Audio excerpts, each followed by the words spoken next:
absentee liaison. I want you to give them special recognition. Oh, they'll wander in. That's right. All right, here we go.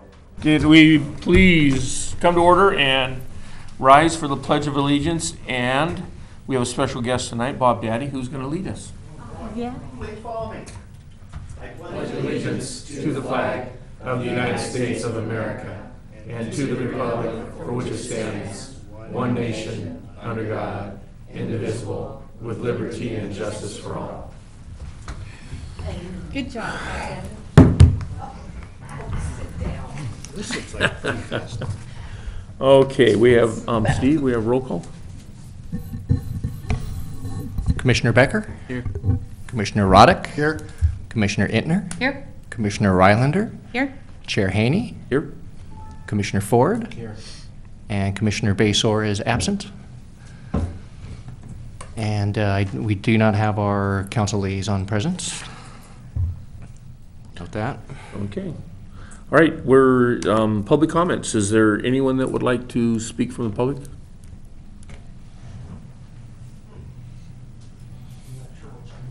Certainly. You can speak now and you can also speak later. I'll be more than happy to speak to you. First of all, I'm delighted that your chairman is going to run for city council. So that's Like being outed, that's good. Yeah. that's I don't think incredible. his papers are officially in yet. I think that will be a big help to this community because Park and Rec is the only commission out of all of our commissions that actually has a budget, and it has a pretty sizable budget. It has an awful lot of participants, and it really affects a pretty good portion, a good segment of this community and the families. So thank you very much for stepping up and volunteering, because I think directly, Park and Rec directly affects as much as half the population here have a child enrolled, with hopefully 1.5 or almost 2 parents. That's about half. So Steve, thank you Randy, thank you very much. I'm very much looking forward to you running. I know it wasn't an easy decision. I know it's not going to be easy, but you've been on this for, 2 terms? Yeah, I think I've been trying to look back on how many. I think it's I don't know, it might even be. For a while. Maybe we're a going while. on 3. So Yeah. you're well equipped. You've been sitting up there or at the other place for a long time. Thank you very much, and we'll look forward to the campaign and Thank you, encourage you. Thank you.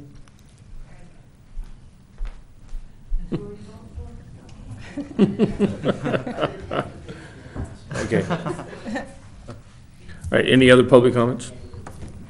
Okay, so we have the approval of the minutes. Has everyone read? Yes. Do we have a motion?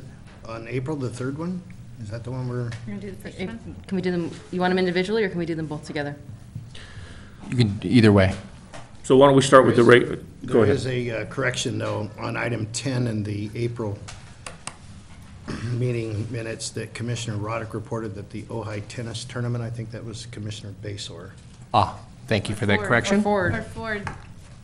They were both excited about it. Okay.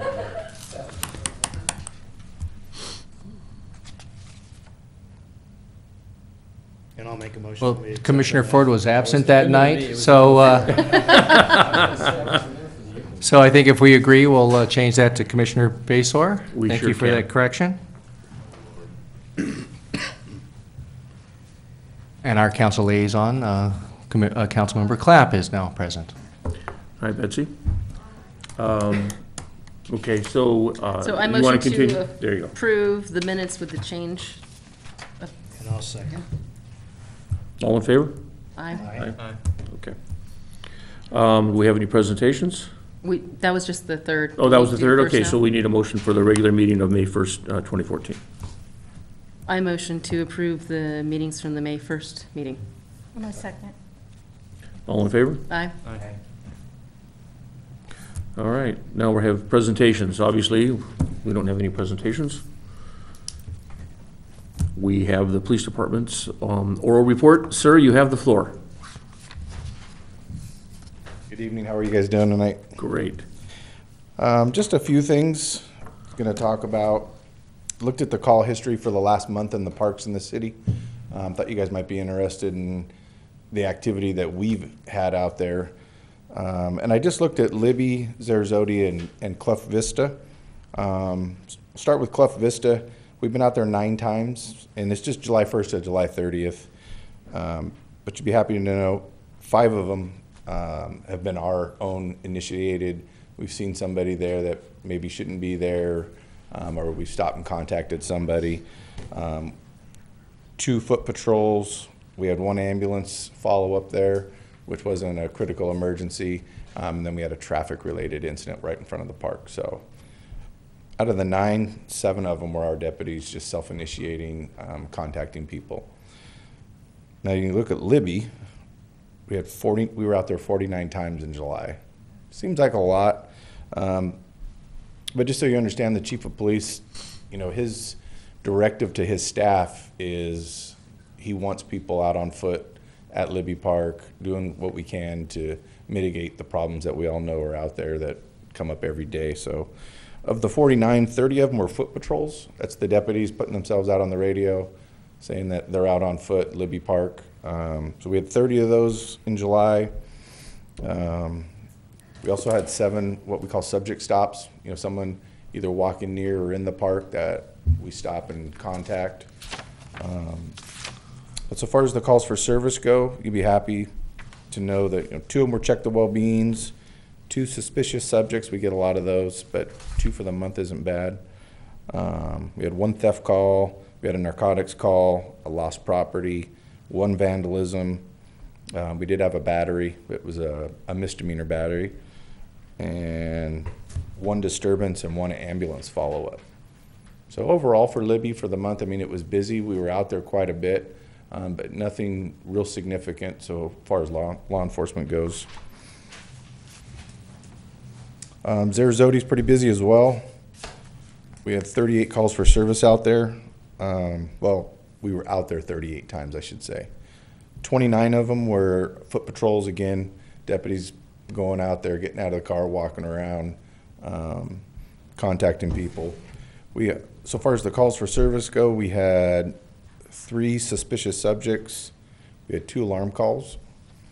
We had 1 fight, a theft, a follow-up report, which means we've been out there on something earlier and they sent us back to do a little bit of follow-up, or the deputy self-initiated, he needed a little more information.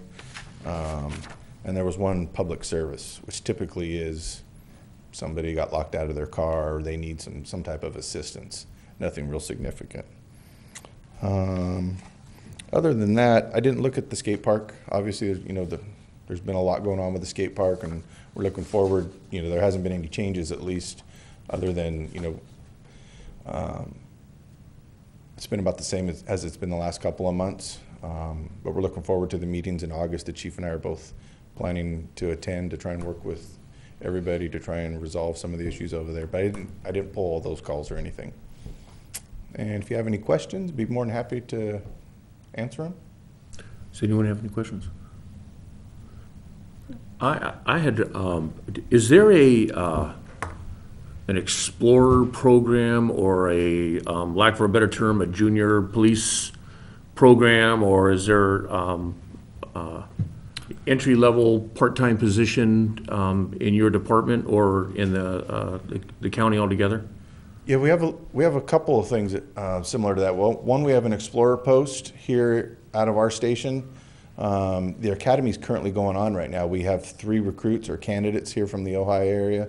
It's a 2-week academy. They go to the Reserve Police Academy down in Camarillo. They actually graduate this Friday evening. Well, actually tomorrow night at 6:30. So we'll be bringing on 3 more kids.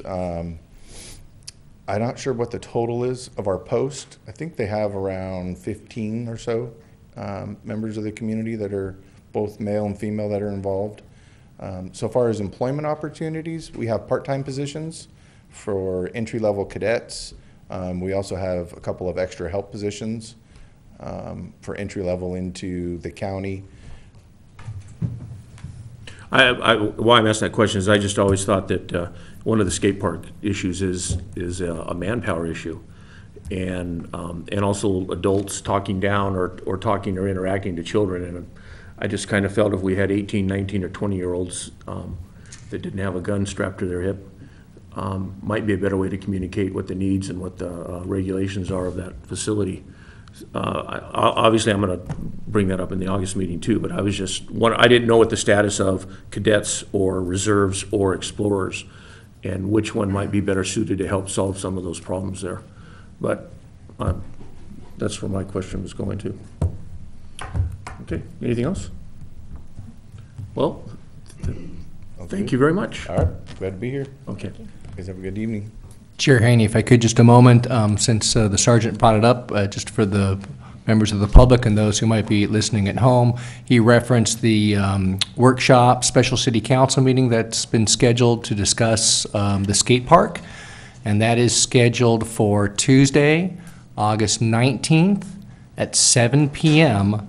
at the Boyd Center at Sarzati Park. That is not here at City Hall. We will be holding that in the multipurpose room in the Boyd Center at Sarzati Park, and we will be televising that meeting. Great. Thanks, Steve. Thank you, sir. All right, you guys have a good evening. Thank you. Okay, who are you doing Public Works tonight, Steve? We don't have anything to pass along unless you had something on your list? Yeah, Go just ahead, a Mr. couple of Katsas. things to pass along. So, speaking of the skate park, 4 new signs were installed there that state that only skateboards and inline skates are allowed in the park. So They look really nice. those signs were installed maybe 3 weeks ago, I'd say roughly, and more signage at the park at Sarasota Park. We added 5 new signs there where our mitt dispensaries are. That also. Not recommend, beyond recommending, ask that the public keep their dogs on a leash and clean up after their dogs, which has been a little bit of an ongoing battle with the park being a default dog park, especially in the morning. But we've added those signs to all the mitt dispensaries just to remind people they are supposed to have their dogs on a leash, and they certainly should be cleaning up after them when they're in the park. But I think that's all I had on the public works side of it. Oh, I don't know if you want to mention the JPIA recommendations on our playground. We can talk about that right Landing. now. Sure. I was going to hold till, but this seems like a good time to do it. So every couple of years, the city has a review of its facilities and policies and practices with our insurance authority. This is who provides our property liability coverage and whatnot. And they come to the city and they review our practices and try to advise us on things that we could do better, all with the idea of trying to limit losses and limit damages and injuries and things like that.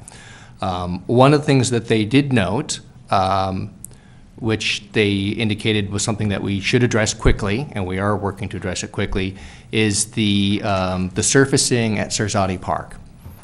They indicated right now it is sand, and they indicated that it's not the proper sand, and So the so surfacing of the play equipment area.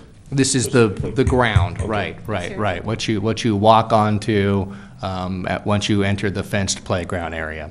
So it's a mixed sand, but it's not the correct sand. Of course, the whole concept there is to have something that would cushion somebody should they fall off one of the playground elements to avoid serious injury. That's what we're trying to avoid here is, obviously somebody falls, they might still have a major injury, but trying to avoid things, head injuries and broken necks and things like that. So they gave us recommendations in terms of depth and all that. So we have a couple of quotes right now, and we're discussing whether to replace that with either correct, proper playground sand or to go with wood chips.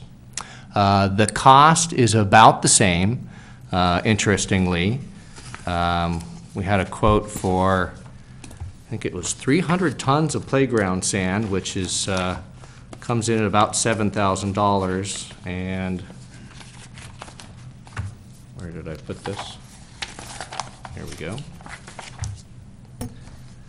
Yeah, playground sand came in at $7,100, and the wood chips came in at $7,900, $7,900, so about an $800 difference there. We're kind of leaning towards the wood chips because they are a little easier to maintain, and we think that they will last a little bit longer. But as you can see, there's not a huge difference there in the cost. So we're curious if the commission has any thoughts or feedback on that.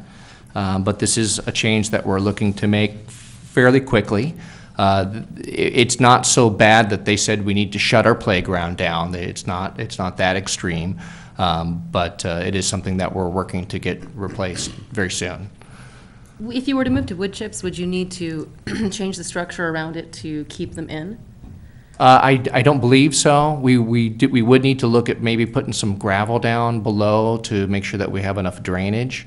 But that's about as much as I know on the installation Because part don't of you, it. typically with those, don't you have to hold in the material? You can't just have an edge to it? I think it already has a Well, it has border. it has the fence, but a lot of that's No, there's some wood deteriorated. up, Right, but yeah. most of that, as we've looked at it before, is very deteriorated along the bottom. So I'm interested in if they've looked at, when they go back to Well, it's- install it, are they gonna have to retrofit some of that It's a good stuff? question, and I guess I'm thinking what's holding the sand in right now? It's wood, but a lot of that wood is Yeah. pretty nominal even now. Okay. And as you're gonna go at putting all of this back in, you're gonna need to look at, I don't really have a lot of experience, but my question would be, what do you have to do to keep the sand in versus Okay. keeping the wood chips in? Are the depths the same? Or is We're- one shallower than the We're other? confirming that, Okay. and that's one of the things we're working on, because we need to make sure that we've got at least the correct minimum depth for each playground element out there.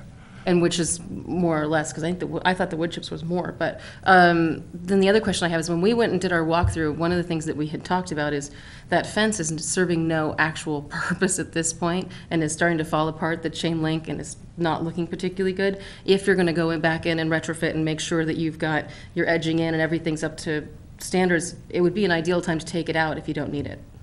Possibly. Because it is looking pretty Yeah, we discussed that. shabby, and I don't think that it's a necessary fence. It's something that's just been there, and we've seen it there for so long that we accept that it's there, but aesthetically, it looks like a cage, and I don't think we need it.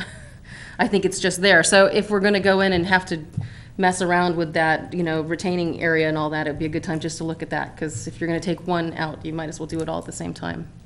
I would Yeah, think- I'm sorry. We actually discussed the fencing with the JPIA inspectors and got their opinion on it, and they actually felt that it did have some purpose there. Okay.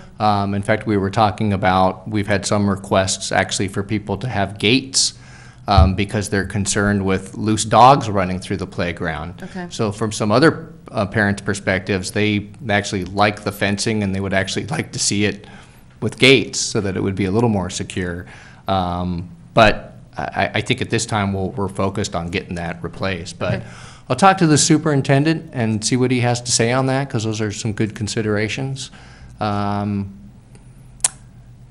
Yeah, I mean, the issue with the fence would be, I guess if we just demo it, we could probably It's not make in that- great shape. Probably make that happen, so. Yeah, and from my memory of it, the edging, the wood boards that keep in the sand now that are relatively deteriorated, at least in some spots, are right there where the fence is. And what level, the height of those is gonna affect the chain link, but the chain link has already got spaces underneath and around the sides, and it's not, it could use a little help. You could replace it. I mean, you could. You could replace the it, fence, but that is a with dis- prettier fence.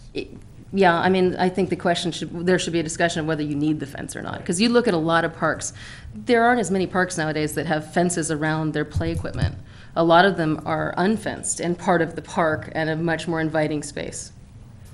Yes. I have a couple of thoughts on that. Yeah, the only, what Steve brought up is we have received a few concerns about the stray dogs, again, just roaming the park, and that's one safety zone, if you will, where they can be, only if it has gates at the entry points, but, Right.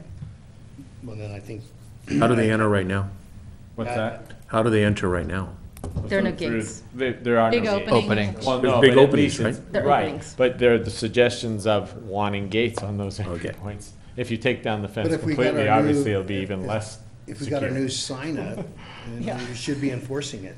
My question would be, we were talking about getting a new playground, so it seems like a little wasteful to go and get new sand or dirt, or, I mean, not dirt, but wood chips previous to installing a new playground, maybe? It seems like we should wait if we have time before we make a decision. I think that he's saying that the insurance That's the company is issue. wanting an immediate correction. No, he said that they have time, it's not immediate. Well, I think the point was you don't have to close it down. Yeah. Right. You need to replace it in a timely fashion, but we don't have to close it So down. anyway, since we're talking about a new possible playground area, it seems like if we do have that time available, maybe we make one decision at the same time instead of Well, and putting surface in there and then. that would certainly be ideal. I'm just concerned the earliest that we would be, even if we got that online, the earliest that we'd be looking at that would be, probably, 10, 11 months or a year from now.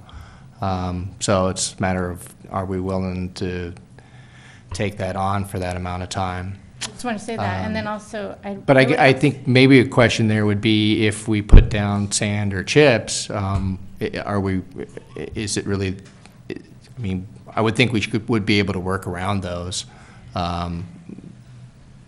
without completely losing them. I mean, they should probably be able to scrape those up or push them to the side if they were to install new equipment, I would think. And then my other thought was asking the parents. I mean, my kids are old. It's been a long time since they've, played in the playground. But I know when they were little, I would have preferred sand because it's also something they can play with as Right, well.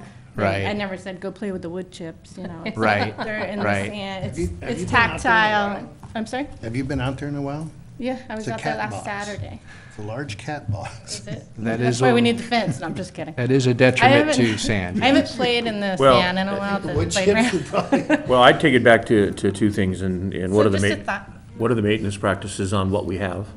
Yeah. In other words, how often right now are we cleaning the sandboxes, which I don't think anyone knows.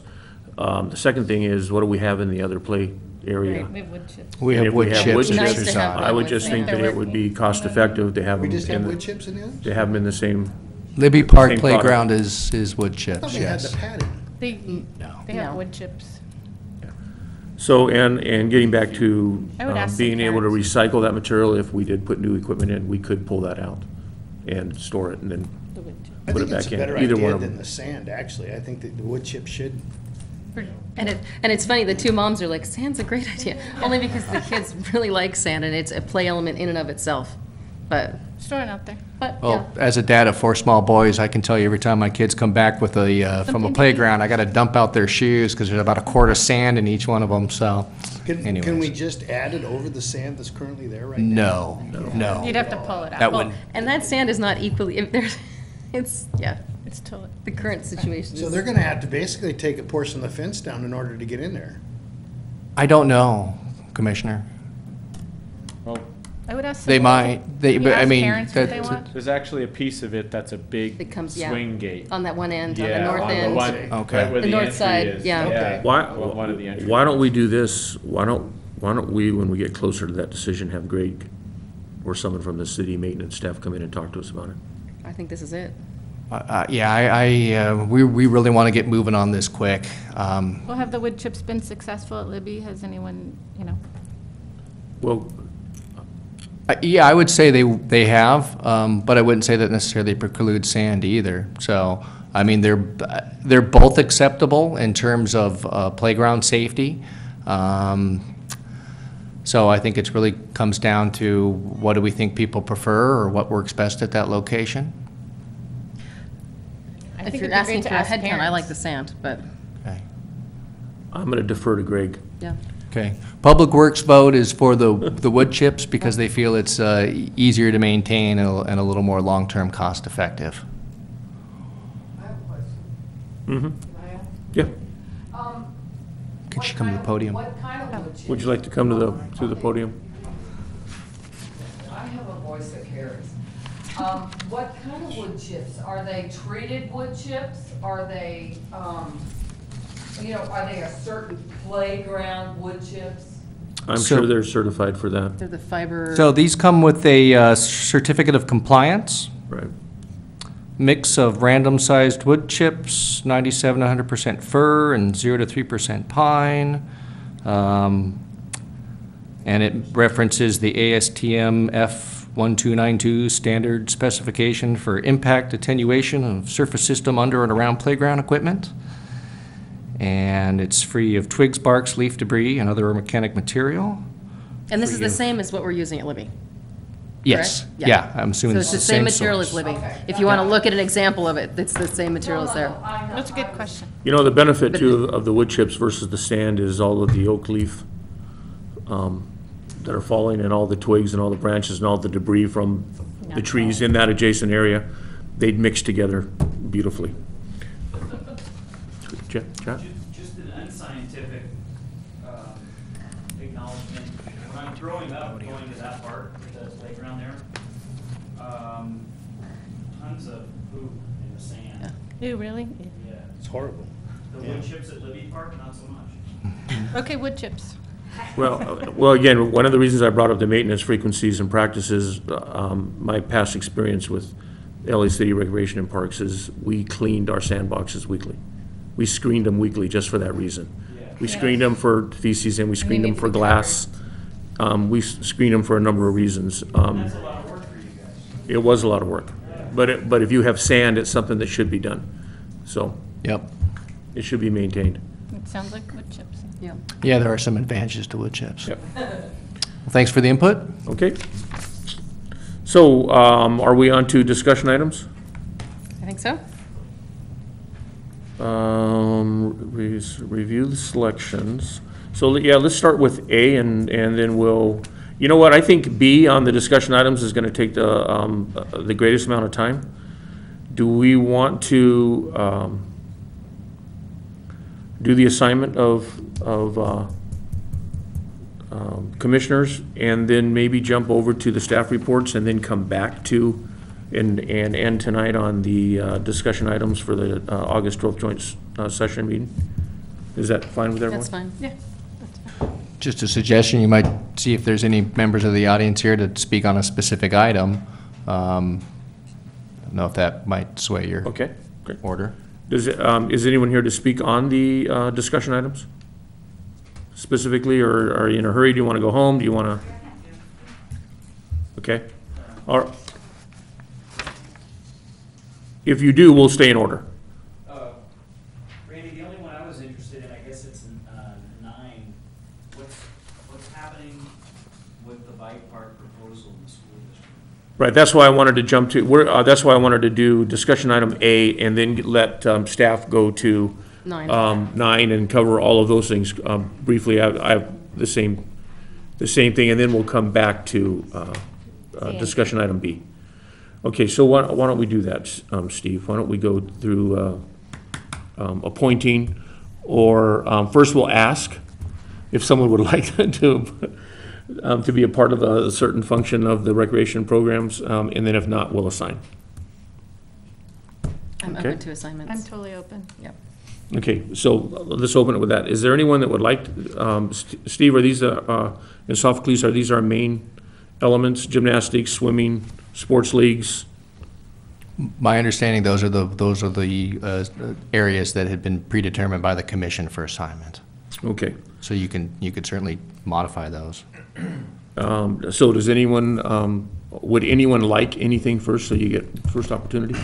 Randy, I would like to stay with facilities. Makes if we sense. can. Okay, that was easy.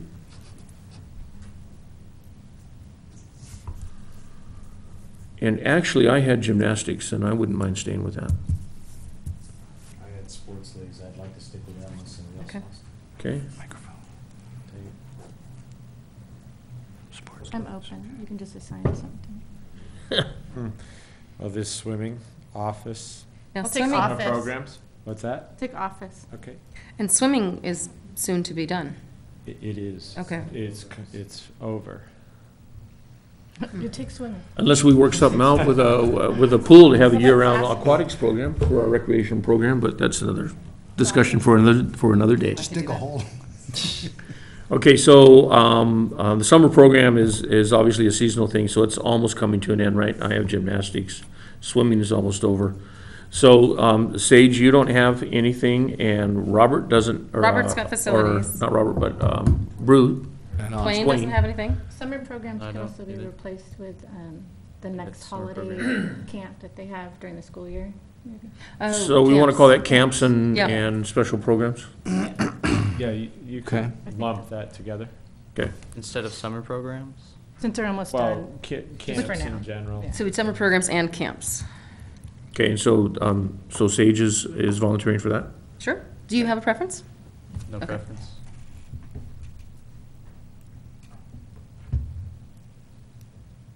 And then there's classes, but we're just gonna give that to To Dwayne? Dwayne? Yeah, you know what, I think he mentioned to me that he wanted to do that at our last meeting.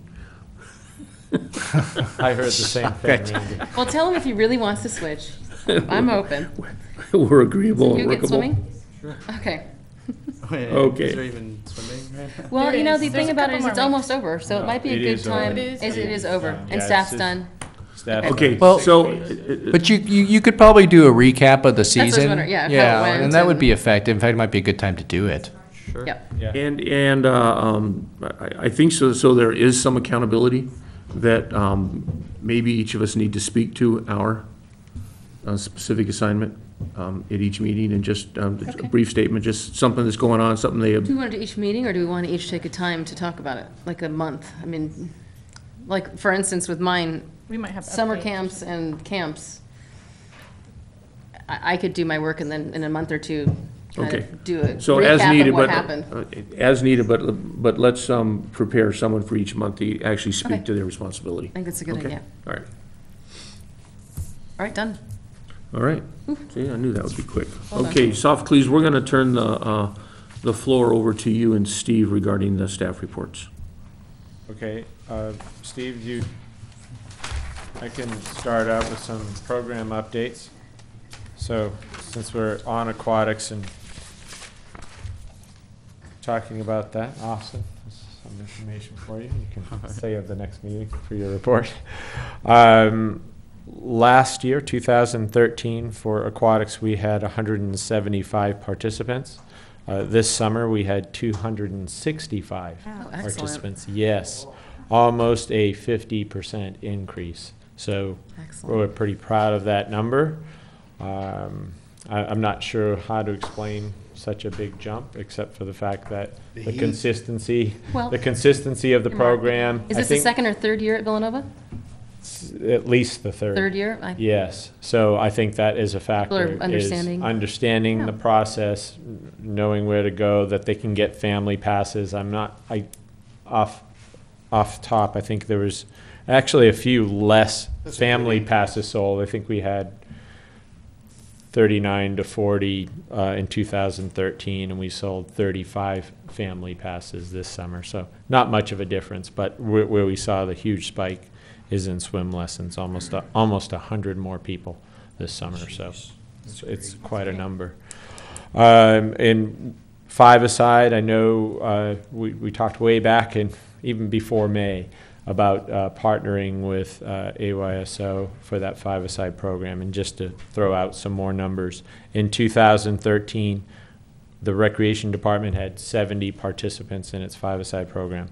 After partnering with ASO, we had 189 participants. So the partnership was right, both from a number standpoint and a financial standpoint.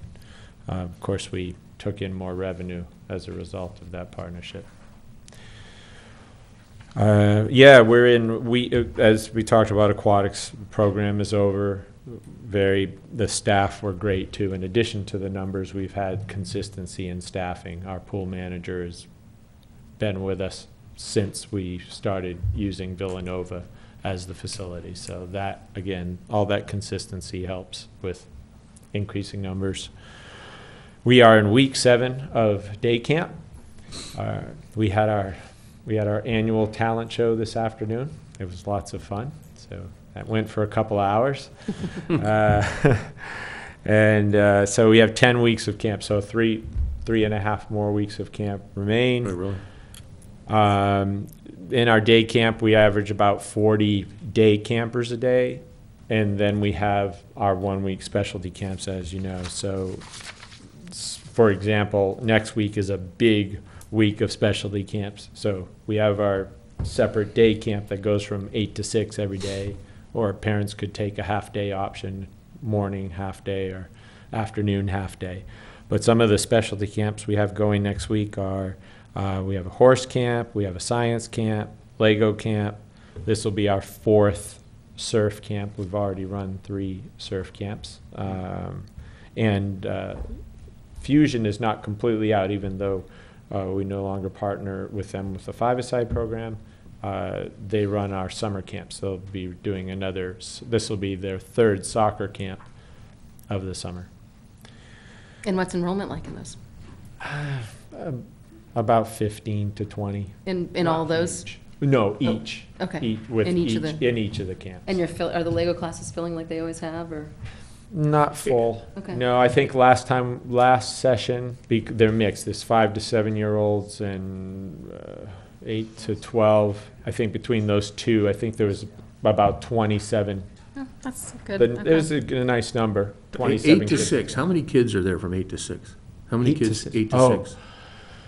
That's a long day. It is a long day. And some of the, if I had to guess, Randy, of the 40, maybe 10, Wow. 15. That's a But the full-time, parents- that's a full-time That's a It is, babysitter. but the For parent, how much? a lot of the Work day parents, for parents. but a lot of the parents, Randy, they'll bring them at 9. They'll pick them up at 5 or 4:30. Okay, but they're So, paying for 8 to. They're paying for, they have the option of 8 to 6, but Right. most parents, they No, they stroll in when they stroll Can't be in. daycare for people.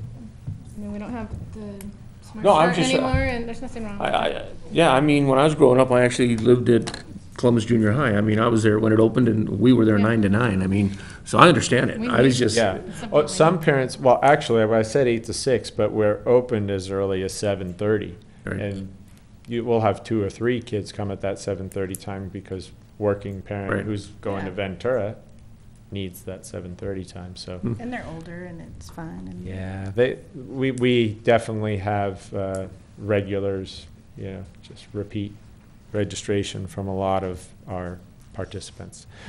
Fall activity guide we're working on that. It will be out at the start of the school year, which will be the 26th of August 26th. And prior to having that activity guide delivered to the schools, we'll continue to do the postcard mailings. Right. We did 1 full year of it last fiscal year, and we will keep plugging away at sending that postcard out. And hopefully, you're all receiving it, or most of you. We don't go out to Oakview, but it should be in the valley, almost completely valley-wide. And without jumping too far ahead with fiscal year stuff, I'll just throw out 2 numbers. So 13-14, just remind you that we were at 395 and 395,000. And this fiscal year, 14, 14-15, revenue numbers, yes. It'll be we're at 433,000 with still a few. Did I say 4? No, sorry. 12-13 was 395. 13-14 is 433,000, and maybe a few more revenue items that still need to be added. But we'll give you more definitive totals, hopefully by the next meeting. Yeah, the fiscal year ended June 30th, and they're wrapping up on finalizing the year. And probably in another month or so, we'll have some final numbers on that. We had originally budgeted our revenue at $360,000 at the beginning of the fiscal year, and then we had upped that at mid-year because we saw that we were doing pretty well. But we ended up exceeding our initial revenue target by almost $75,000. Our expenses are also up because a lot of as our revenue goes up, our expense goes up as well. But it's still tracked pretty well. We're definitely in the black. But until I have all those numbers in, I'm hesitant to give any type of a guesstimate on it.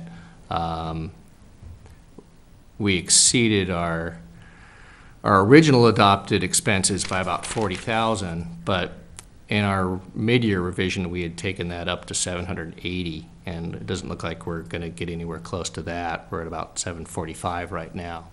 So if you add that and the subsidy that we get from the general fund, we should be in the positive, and hopefully we'll have some money to put in the recreation capital improvement fund as we have the last couple of fiscal years, which of course helped fund the office remodel and some of the other improvements that we've had there. So all in all, I think a good, solid fiscal year for the department, largely thanks to the efforts of Mr. Katsas and the rest of the staff. I also think that the marketing efforts have certainly helped. I don't think they've hurt. It's always difficult to gauge that, and I think we always try to discount what's happening with the local economy. So certainly that is a reason for, I think, our increase in revenues too. So there's certainly that factor as well. But so far everything is moving in the right direction, and we're continuing to try to keep an eye on improving the facilities and making sure that everything looks clean and tidy and is well maintained as much as we can. So, but of course we've got about 10, 20 years of catch up to do. So, but we're getting there. Didn't mean to jump over you there. No, you jump in any time. I didn't really see a revenue discussion thing here, but that's okay. No, you did. We're glad to hear it. We're glad to hear that we're in good shape. Thought I'd throw it in there. You're as a rolling with side the good note. news. Yeah, just wanted to keep going. Okay. So speaking of good news, we'll talk about the open house, even though that was quite a while ago, but we never had a little bit of a debriefing about it. So we had staff meetings about the open house and how well it went. We were very proud of that whole day and what kind of turnout we had. So in the discussions about how it went, we thought that next year, and we'd like to do it again, we'd like to try to make it an annual event, and to have the date coincide with the end of five-a-side. It went with a five-a-side day, but it wasn't the end of the program. We're thinking, well, if we have it with the end of five-a-side, there'll be more people there. There was already quite a few that came over from five-a-side, but there'll be even more so with a final day type event. And the ASO encouraged that change. So I think we're pretty agreeable to that. There wouldn't be any reason. I don't think those two dates that we were trying to decide on will conflict with any other big events that are happening in the valley. There was an event in the park that day. Yeah, there was. There was the Kids NFL Neighborhood for Learning. There was a little overlap in times, but their event ended a couple hours. They still had a couple hours to leave that event. I think they might have ended at 1 or something. And then they could come over. And we finished at 3, so there was an opportunity to do both on that day. But I do think it's a good point, because those draw from the same pool to try and make sure we're not scheduling Yeah. on the same day. Yeah. As we look farther into the future, this year we didn't have a lot of choice. The pizza lunch worked out great. You know, we were pretty ambitious for the barbecue idea, but I think overall quick and easy and simple worked. Yeah. So we did pizza and we served out popcorn and the drinks, and the community again was very appreciative. Obviously, we want to keep the bounce houses another good draw. Are those bounce houses? The raffle, they're sort of no-brainers, I guess. Food raffles, bounce houses, they are an Free. easy draw and free. So those we want to bring back. Keep the time the same. I think 4 hours was almost too long, but we thought, well, if we try to reduce it to 3, it's probably just not enough. I think it was fine, because different people came at different times, and there was a Yeah. flow that was coming the whole time. Yeah, well, most of you that attended could see that, too, yeah. The instructor demonstrations, we thought would probably just end by 2 o'clock. We were pushing some to 2:45, and we did see a diminishing of the crowd by that time, and it was, we would prefer those demonstrations to be earlier so more people could see them. And I think as you coordinate with the AYSO schedule, it'll become more obvious, the optimal time to do those kinds of things as they're releasing from their events. Yes, yeah.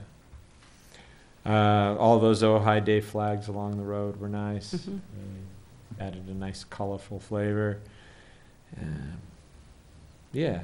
The one thing I think we could have done, I don't know about better, we didn't do it at all, was trying to track numbers, how many people actually came to the event. Yeah. Maybe we encouraged everyone to go over to the welcome table when they first arrived to get their little freebies and enter our raffle, but we didn't develop any tracking system. So how many pizzas did we go through? Did we buy 50? I think we did. I think it was like 50 pizzas, so When you had were some, all gone. and some of the contractors were collecting at their own, at each of their individual sites. So that was interesting. I'm trying to think of, I can't think of the lady who does the nature program. I can't think of her name right now. Tim Baker, the science guy? No, And there was Heather. it's Greg's wife, yeah. Heather King. Yeah, thank you. Heather. She had a lot of names on Yeah. her sheet by the end of the day, and a lot of people came through, so. Well, talk about a program that's really, Yeah. when you get your report, the revenue report, talk about a program that really took off yeah. Amazingly and had wait lists Yeah. for her wilderness. Well, we're very lucky to programs. have it. They've had it in Santa Barbara and even sometimes in Ventura, and Yeah. people were driving for it, so it's wonderful that we're providing it in the valley. Yeah, she had wait lists, and I bring up the science guy because he has his science camp next week. He also runs a great science camp. He's been doing it for the past 3 years. So I think definitely from just going around the tables and looking at some of them, quite a few of them had quite a few people signed up to their email lists. So I think that's great. I think all the hands-on activities for the kids were really successful. I know a lot of people came to me after and they wanted to stop by for a little while, but they ended up being there for a lot longer because the kids didn't want to leave. They were, busy were having engaged. fun. and- Right, we had our gym, having the gym open was nice. They could just drop in, and gymnastics The staff game were room there was to good. help with, doing gymnastics activities. The game room was open the whole time, and the multi-purpose room. We had that slideshow going on throughout when a presentation wasn't taking place, so it was all Okay. a positive feel Good, a and a success, yeah. good success, and we'll do it again. I don't remember, I don't have the total cost of that event. It did cost us probably, I want to say in the range of 2,000 for that event. It was about the final Put cost, that in but your it was marketing well budget. worth, I thought it was well worth the advertising and the exposure. Well, that's all I have from the open house. Just wanted to also thank the commissioners that came out that day and also helped plan and coordinate the event. So thank you for your support, and also the members of the council that came out that day. Seemed like everybody had a good time, so thank you again. All right, we're at the director's report. Was that the report? That was it. I think that was You it. We're did- good. I'm not sure how that got in there. Oh, actually, went that's when together. I was gonna talk about revenue. But, We got it. We got it. you got it. That's it. Okay, so here's That's right. the skate park light update. Do we have anything on that? Yes, as you recall, we took that to council, oh gosh, I can't remember the date now. Of course, most of the discussion centered on the concerns at the skate park, which then led to the August 19th workshop. However, the council did authorize us to go forward with the lighting plan and authorize staff to go forward to the Planning Commission. We have that scheduled to go to Planning Commission on August 20th. So that's the night after the skate park workshop. And then once we can get that past that step, I'm also working to get something scheduled before the school board.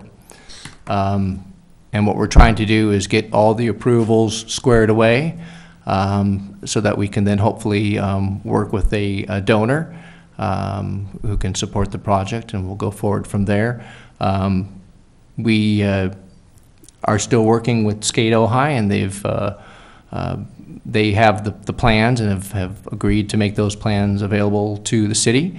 And they've also been in contact with the designers of the plan and have arranged that they can be present at the Planning Commission and ultimately the school board meeting so that they can answer any technical questions that come up from either one of those bodies at the time that would be beyond staff's ability to answer.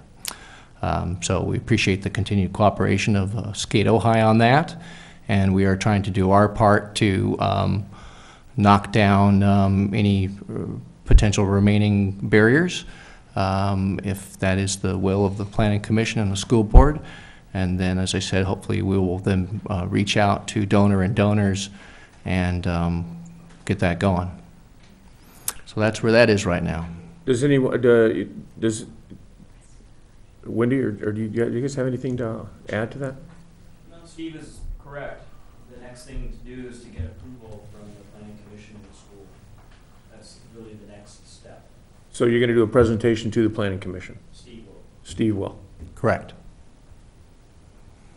And we'll have the lighting designer there. Okay. I'm just asking, it's not, I'm just wondering so we're out of the loop on that? We're not going to get any presentation? We're not going to get any visual aids as to what these light fixtures look like and what it might? Well, we have all that. Okay. Yeah. And so then it's going to go to planning, and then if planning approves it, then you're going to the school board, or are you doing planning and school board as kind of a joint? There's no particular order there or any hinging. There's, technically we could do the school board before the planning commission. We were just able to get scheduled earlier on the planning commission. The school board meeting that we were looking at potentially getting scheduled for is August 19th. So we have the skate park workshop that night. So unfortunately we can't be in Two places at one three time? meetings in 2 nights, but we can do 2 meetings in 2 We nights. may have to so. delegate. No, I agree with you. Split up the. Okay, so I guess what I'm saying is if one says yay and one says nay, then where are we at? Nay. Right, that's what I thought. So is there a pulse on what the school board's thinking? Or what's your readout on them so far? I do not know. All of our discussions have been with the district superintendent. He has encouraged us to bring it forward. He, without any particular leaning one way or the other, and I guess since we haven't actually presented them with anything, I don't know that they could actually really take a position at this point. But in all of our discussions, conversations with the school district staff, we indicated that we wanted to get something scheduled for the school board, and they're certainly amenable to that. So, but I don't know where the board will land on this. Okay. So you don't have a date for the school board? I do not yet. We're working on that.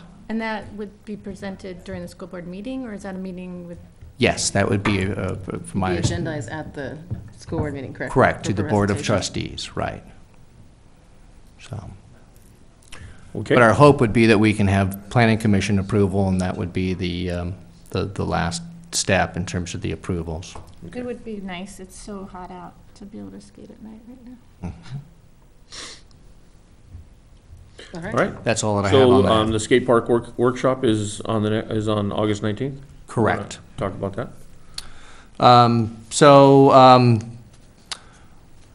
In response to the discussion that occurred at the city council meeting when we were talking about the lighting plan, the council had concerns regarding what they were hearing with the skate park.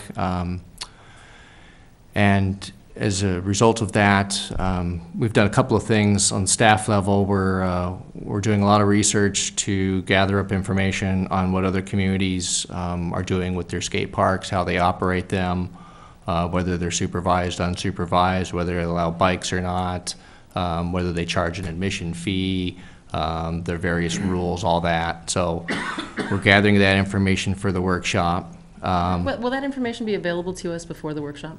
Yeah, that'll be out in the packet. A week? Those are usually out a week Oh, ahead oh, of okay, time, all right. right? Is there a possibility it could be available sooner, or that's where we're not there yet? I don't think I'll have it ready before that. Okay. The purpose of the workshop is to discuss what is occurring at the skate park, hear comments, hear concerns, hear ideas, hear suggestions, have a dialogue with the public. Staff is not going to be coming in with any specific recommendations at that meeting. So don't expect to hear from staff in terms of saying we're recommending supervising or not supervising or any other changes. The main point of this is just to have that dialogue so that the council can hear from the public, so that they can have a discussion with themselves, so that hopefully we can have a majority of the Parks Commission there too. We can schedule that as a joint meeting, have all that discussion, and then at the end of that, obviously staff would be looking for some type of a direction from City Council, and then we would come back subsequent to that at a regular City Council meeting with some recommended action, even if that's to leave things as is or whatever that would be. So, so again, the purpose of the workshop is really to hear all the issues, give an opportunity to have that dialogue, make sure that we're not missing any other ideas or thoughts out there, and to really hear from the community. Again, not only the concerns, but if there's some potential solutions. I've had a couple of meetings with some members of the skate community to just as a kind of a primer to that, and I know we'll be having another meeting hopefully soon. We haven't scheduled that. And that's really just an informal meeting with, you know, really anybody in the community who has an interest in that. So as soon as we have that scheduled, we can announce that date. And again, that's just a precursor meeting to have some discussion, do some brainstorming, and really hope that we can hone in on what the issues are and perhaps come up with some creative solutions. Or Are we inviting to participate the Operations Committee, the Standing Committee members? yes, in fact, I was thinking about that. Because a lot of the dialogue's been going on there, so. Yeah, and I was thinking about that, and I think once we have some direction from council, we need to have a meeting then with the Operations Committee to talk about what the recommendations would be. But yes, they will also be invited to the August 19th workshop, as have the proponents of the bike park. They've also been invited to participate.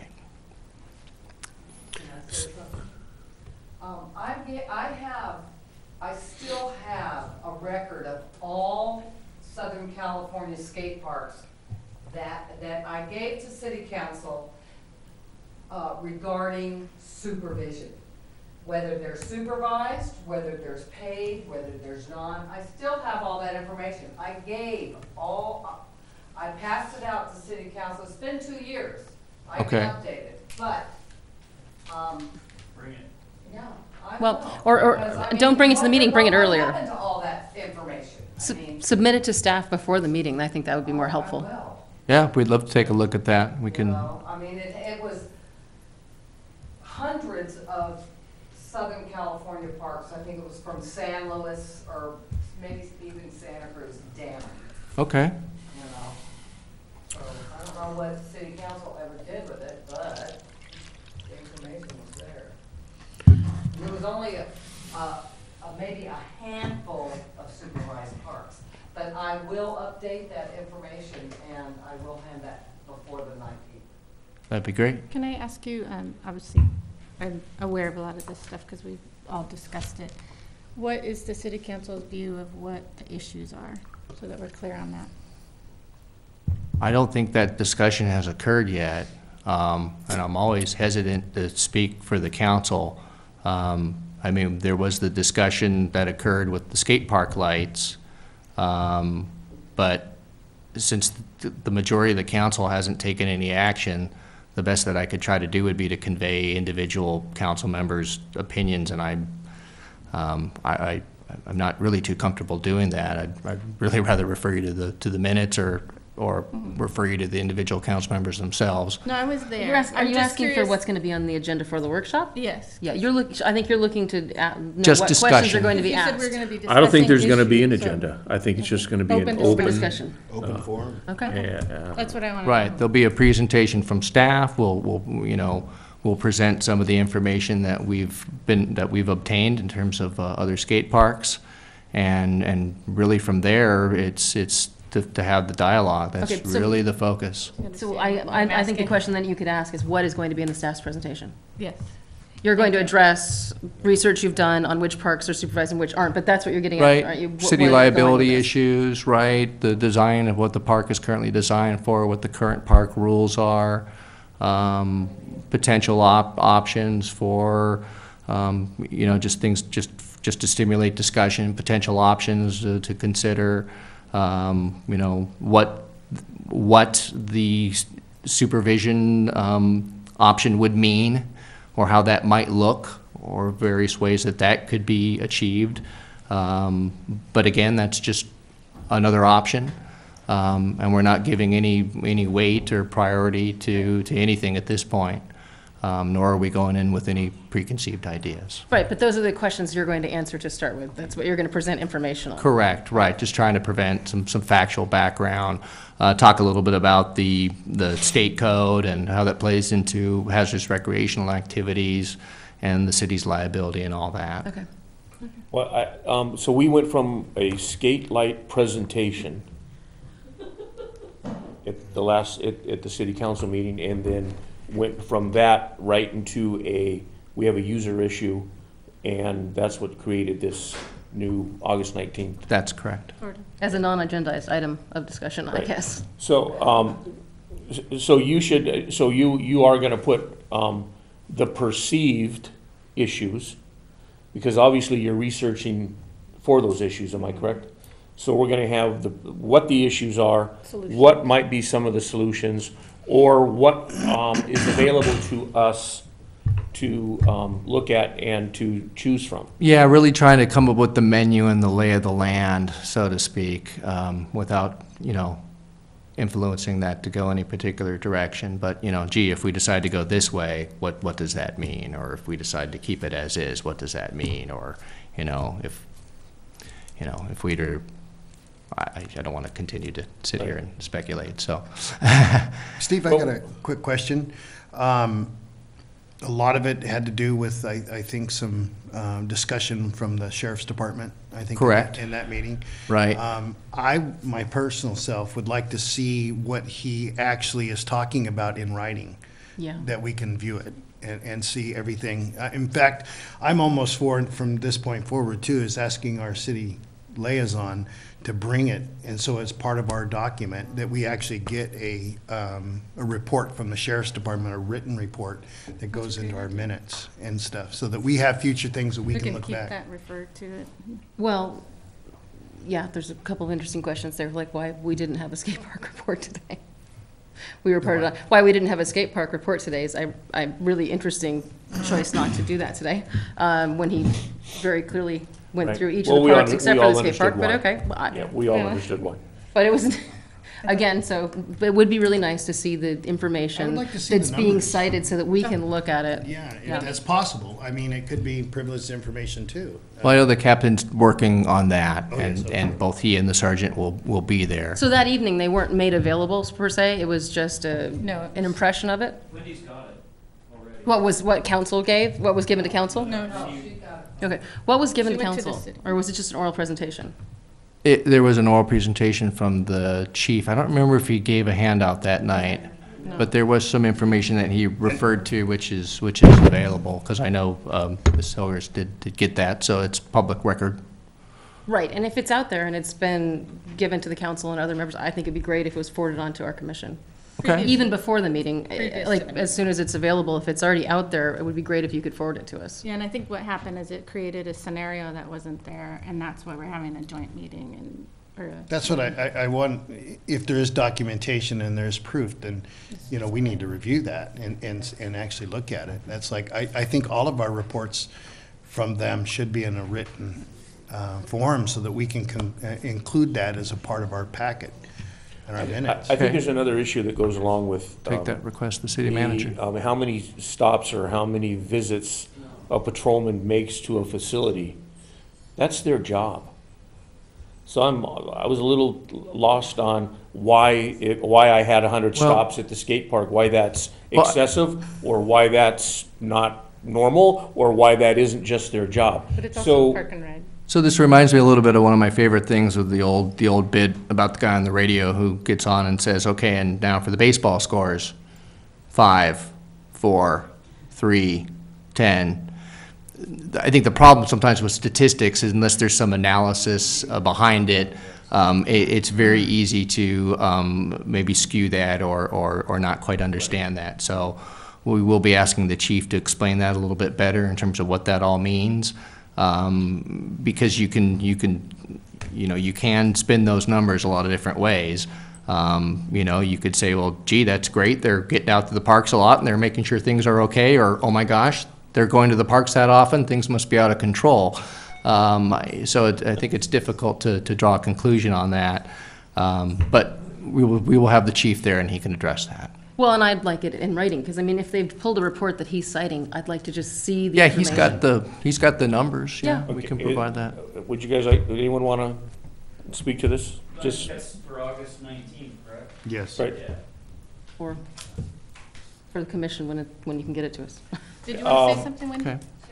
the only, pardon me? Wendy did want to say something. Wendy, if you'd like to come to the podium, please.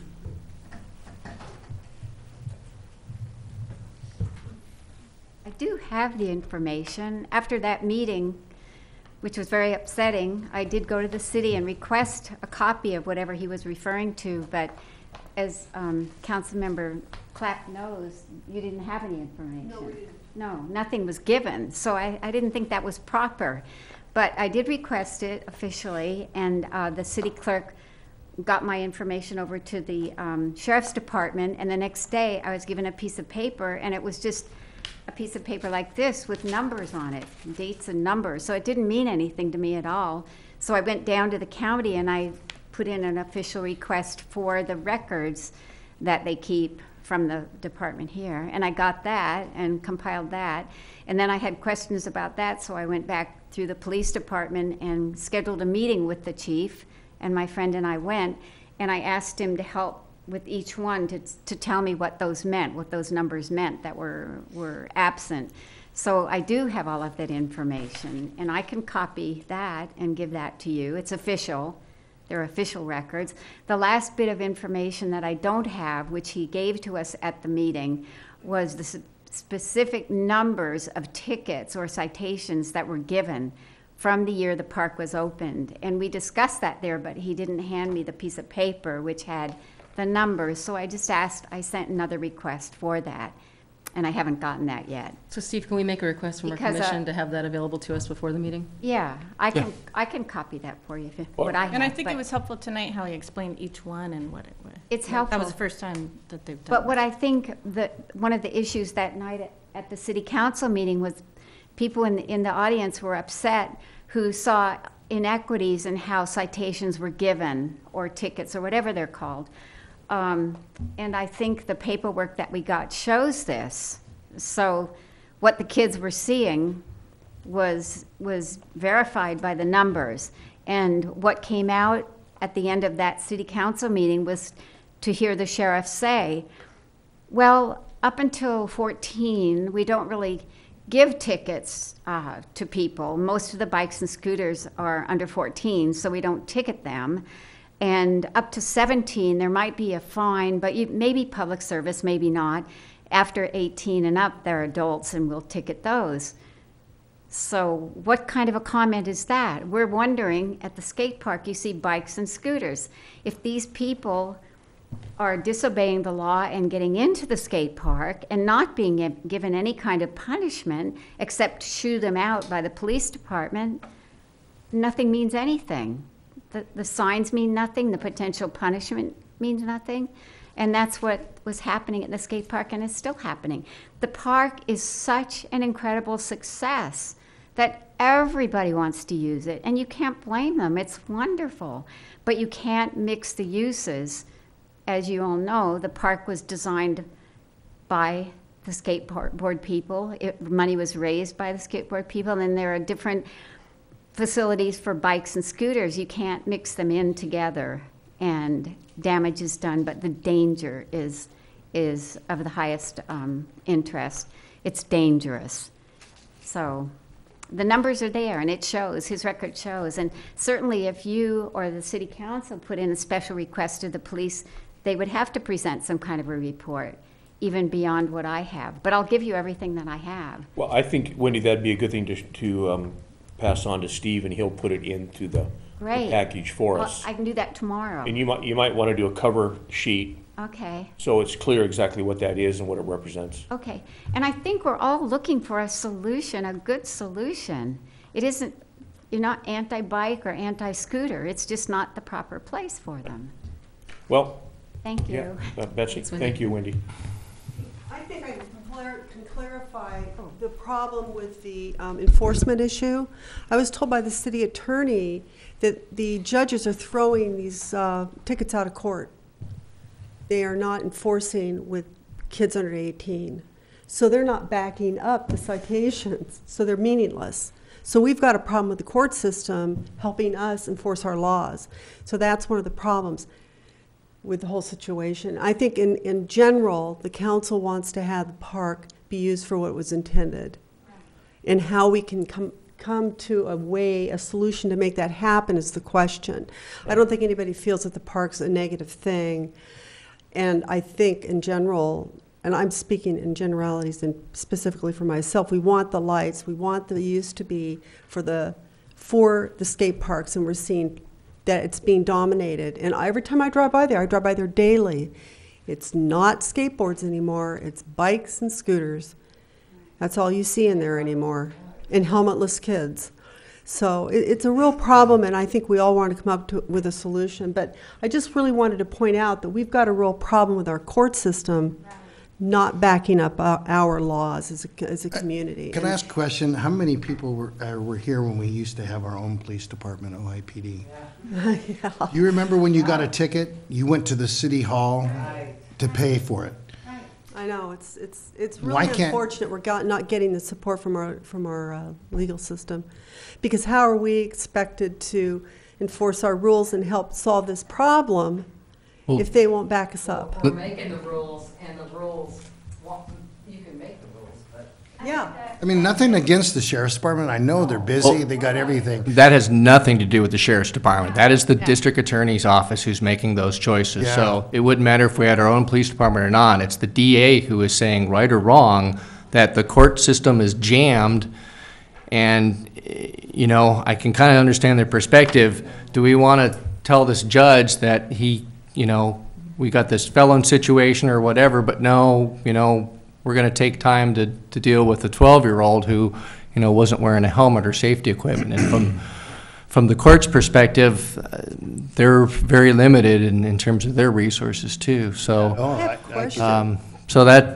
but that's a decision coming from the DA. It's not coming from the police department. But the DA has basically said, do not write tickets that we're not going to file. We don't That's have a code enforcement officer in Ojai, do we? Yes, we do. It's part-time code enforcement. Yes. It's complaint-driven. There's been a lot of discussion recently at council meetings about getting a full-time code enforcement officer because it's clearly needed for a multitude of reasons. But I have a real quick question. Can you as a city develop fines that are outside of the legal system? Like, I don't know. I couldn't answer that question. I think it that'd be a might good be. That'd be a question city to attorney. ask. So- I think it's a question to ask. I think we're starting to get into the items that we're going to focus on and discuss heavily and That's at the true. August 19th workshop meeting. Just- But as a question, it's one that maybe we could get a brief overview of the answer. I mean, maybe there's whether a it's way that we possible. can take it control locally. That was my next question. Under the city municipal code definition of misdemeanor or violation, maybe there is some leeway there. That's what I'm And the city thinking. could handle it without sending it. And then the money could go to the rec department. Yeah. Yay. Well, I think Well- what it would do is if it did something like that, the money would go to improve a park for them. I mean, Actually, a lot of it would probably go to pay the city attorney for prosecuting it. I also, They have to pay that bill. I also think so- we're missing the point on this, and Yeah, I that's wanna the see- point is that we don't want to be ticketing Yeah. our children. We need to figure out how to solve this problem. We can provide other facilities. There's a lot of options available without having to go to arresting kids. So, and I think we would all agree on that. So, I mean, as And I far think- as the skate park workshop on August 19th, we've given some feedback from here, whether that was what you were looking for or not. That's fine. Before, That's fine, we're always open to feedback. I just didn't want to get into a full-blown discussion on Totally. things and then say, I'm right there know, with you. So before we move on, is there anything else from anyone else on the commission to share before we I would move on with other ideas? Would it be appropriate if I shared the flyer?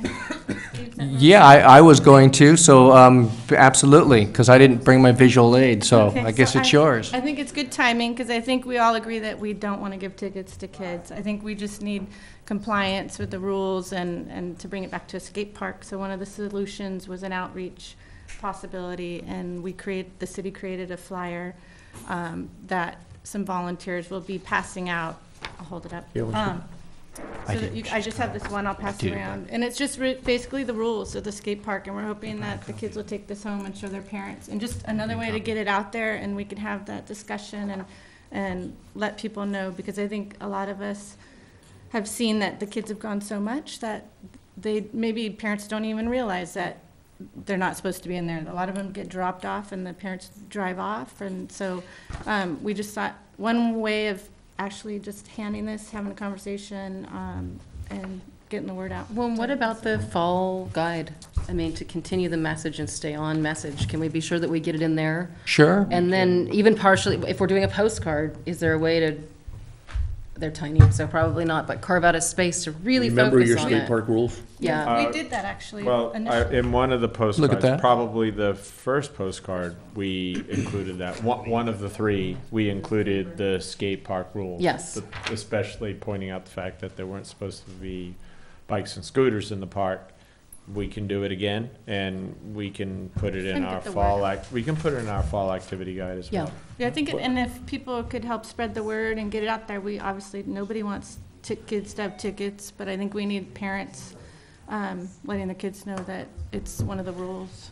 You know, a lot of these issues are gonna go away Yes. if the bike path or if the bike group gets their bike park built. And I still say that we could alleviate the scooter issue by creating a scooter activity center That at our scares it. facility. Yeah. And get the 8 and 9-year-olds at the park where we want them, not downtown hanging out with the Exactly. 14, with teenagers. Exactly. We want them in our environment, so. And as we discuss the CIP, let's make sure we get that on there. Yeah, I Yep, think definitely a bike park. That and a discussion will scooter be spot. coming probably in September. Yeah. Okay. All right, so, any other comments? Any other comments, guys? Is that gonna, like, can you put a postcard size thing in the newspaper? Because that's where the parents read, Oh, that's a you good know? sign. That's The a good. parents look at the paper. I mean, I'm sure the parents know the rules anyway, but, giving these to kids to bring home, We're trying to get parents too when we see them and when they're there, but it's just a way. And, yeah. Well, Newspaper's a good idea. speaking of bike parks, we have a bike park proposal update. Steve, would you like to? So I'm not sure where we last left off on this, in terms of your historic memory of this. The city was approached by a very active and organized group of residents who are interested in building a bike park, technically a pump track, for those of you who know what that is. There's a difference between BMX and freestyle and pump track, and I'm not the one to explain it very well. However, and the initial discussions were with the school district regarding the vacant land that is just north of the skate park on the school district property. And fairly early in the discussions, the district superintendent did indicate to them and us that that the school district might have some potential development interest on the property, and that could ultimately take that property off the table. Unfortunately, we'd gotten fairly far along with kind of, they had come up with a site plan for that area, and it was looking pretty good, but unfortunately, the district did let us know earlier this month that there is some fairly, they have some real discussions with the potential developer of that property. And as a result, the district is not in a position where they can continue discussions with putting a bike park there because they're concerned with how that might affect the discussions with the developer. So unfortunately, that site is no longer a consideration. The city manager has asked me to continue to work with the group to see if there are other sites in town, both public or private, that might be able to accommodate the bike park. We've made no commitment to the group other than that we will continue to work with them and see if we can explore something that works. I do have a list of, if you could take one and pass along, because I'd like feedback and any other ideas. And again, this is just a brainstorming list of potential locations. Again, we're not saying that we'll do it at any of these places. We've made no commitment there. So we're really just kind of out there literally beating the bushes to try to come up with some potential spaces, and in this analysis, just a real quick and dirty review of the sites, the addresses, what it's currently used for, and then, some of the potential amenities, does it have restrooms or is it near restrooms? Does it have good access to parking? How centralized is it? Obviously, that's a concern. You don't want to build something that's way far out of town because they're probably not as likely to use it. And then kind of just a general list of pros and cons. We've provided this list to the bike park group and asked them to take a look at it and give us their thoughts. And we've also asked them to consider also to come up with other potential locations, including even private land if it might be a possibility. And so we're continuing to work with them on that. Do you know which one, are there any of these that they preferred? We had just really, as far as we got, was just a one-on-one meeting that I had with Toby Green. So it was just me and Toby. So I don't know that the whole group has had a chance to weigh in on it. She liked the idea of the old tennis courts out here. One of the problems there is access to restrooms. We haven't come up with a perfect spot that doesn't appear to have some issue. For example, the Lower Libby parking lot. Well, a lot of times that appears to be vacant, but I know there are times that lot does get full. But then you get into questions of, okay, well, it is fairly close to restrooms. There are those restrooms at Lower Libby. It's next to the bike path. It's in an existing park. You wouldn't be right up against somebody's backyard. But then there's the question of what would that do to the parking lot, and how could you modify it? And so as you can see, we haven't really come up with any golden spot that appears to be perfect.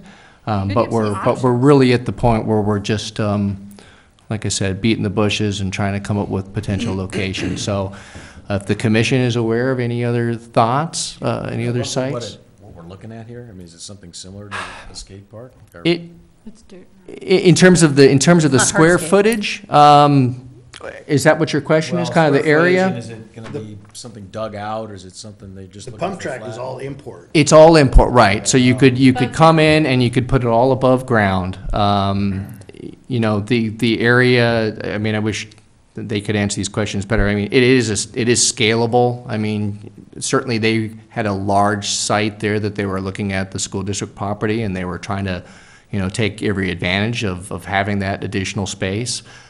So I think a lot of it would depend on perhaps what the site is and what the constraints are of the site.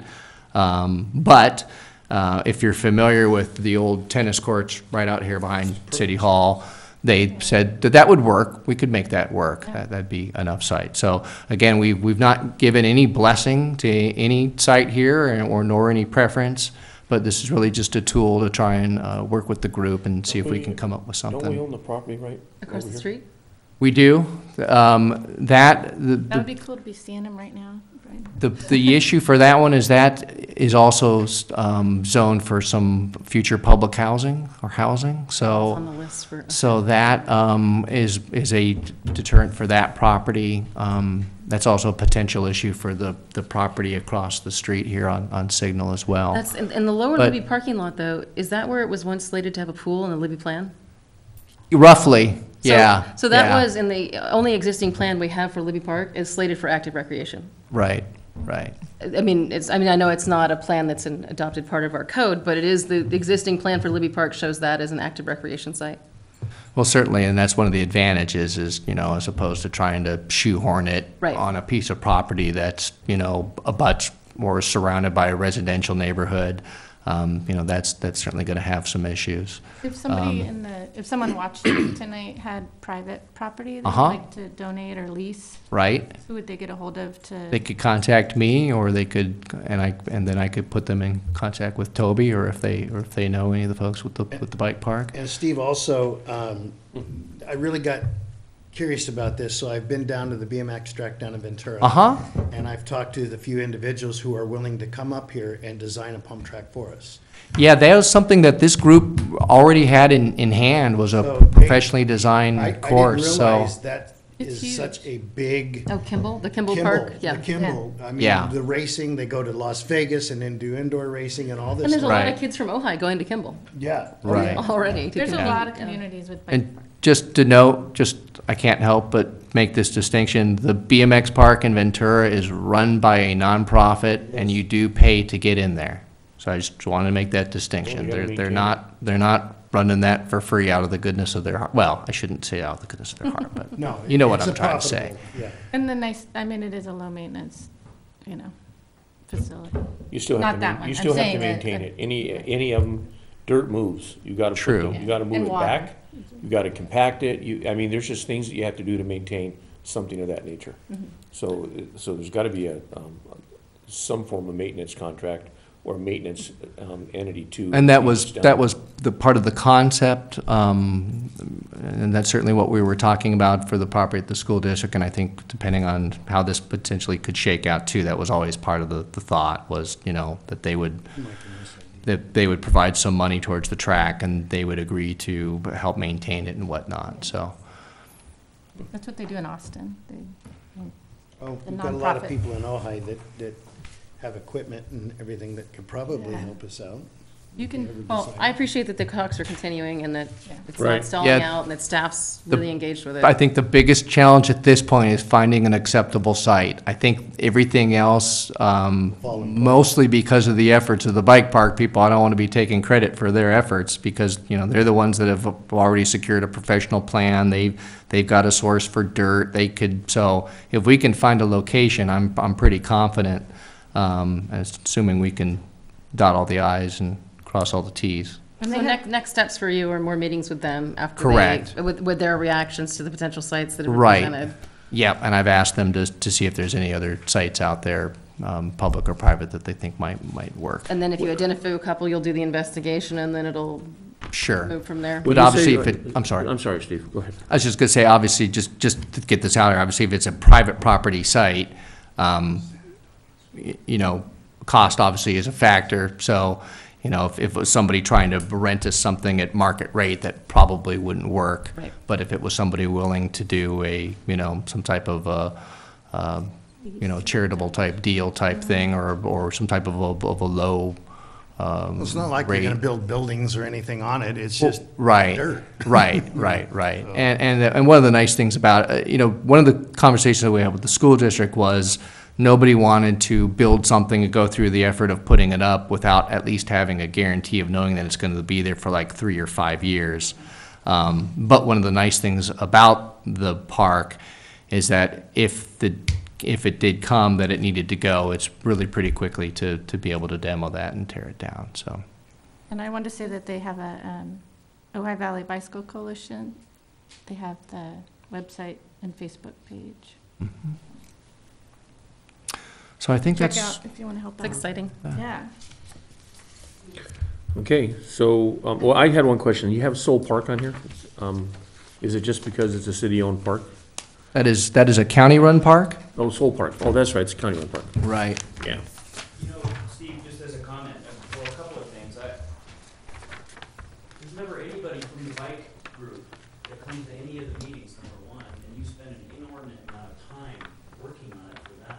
It just seems like out of respect, one person would show up. They have been to our meetings. Yeah. People, and Okay. but Because that would be very helpful to them who want the park. Did they know about that this was on the agenda?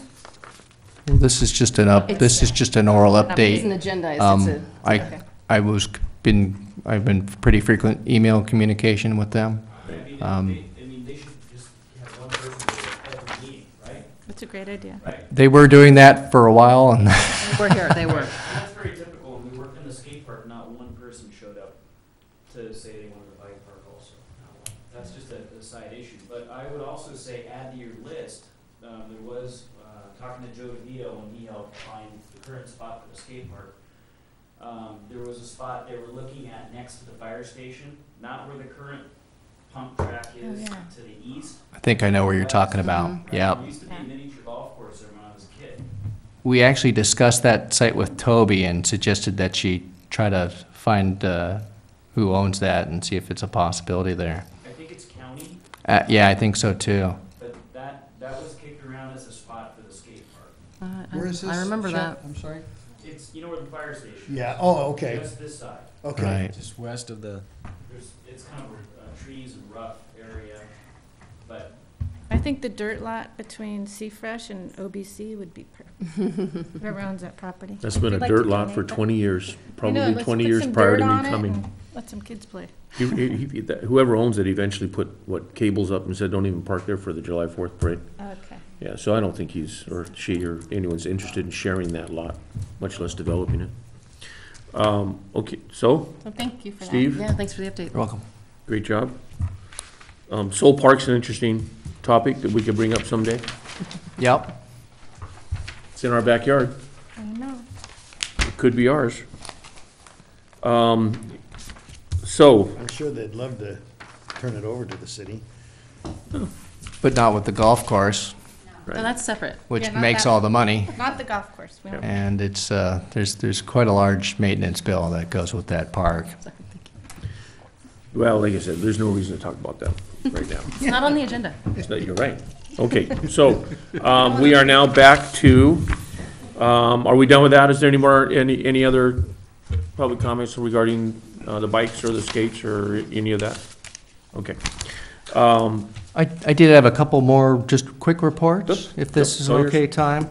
I wanted to point out to the commission that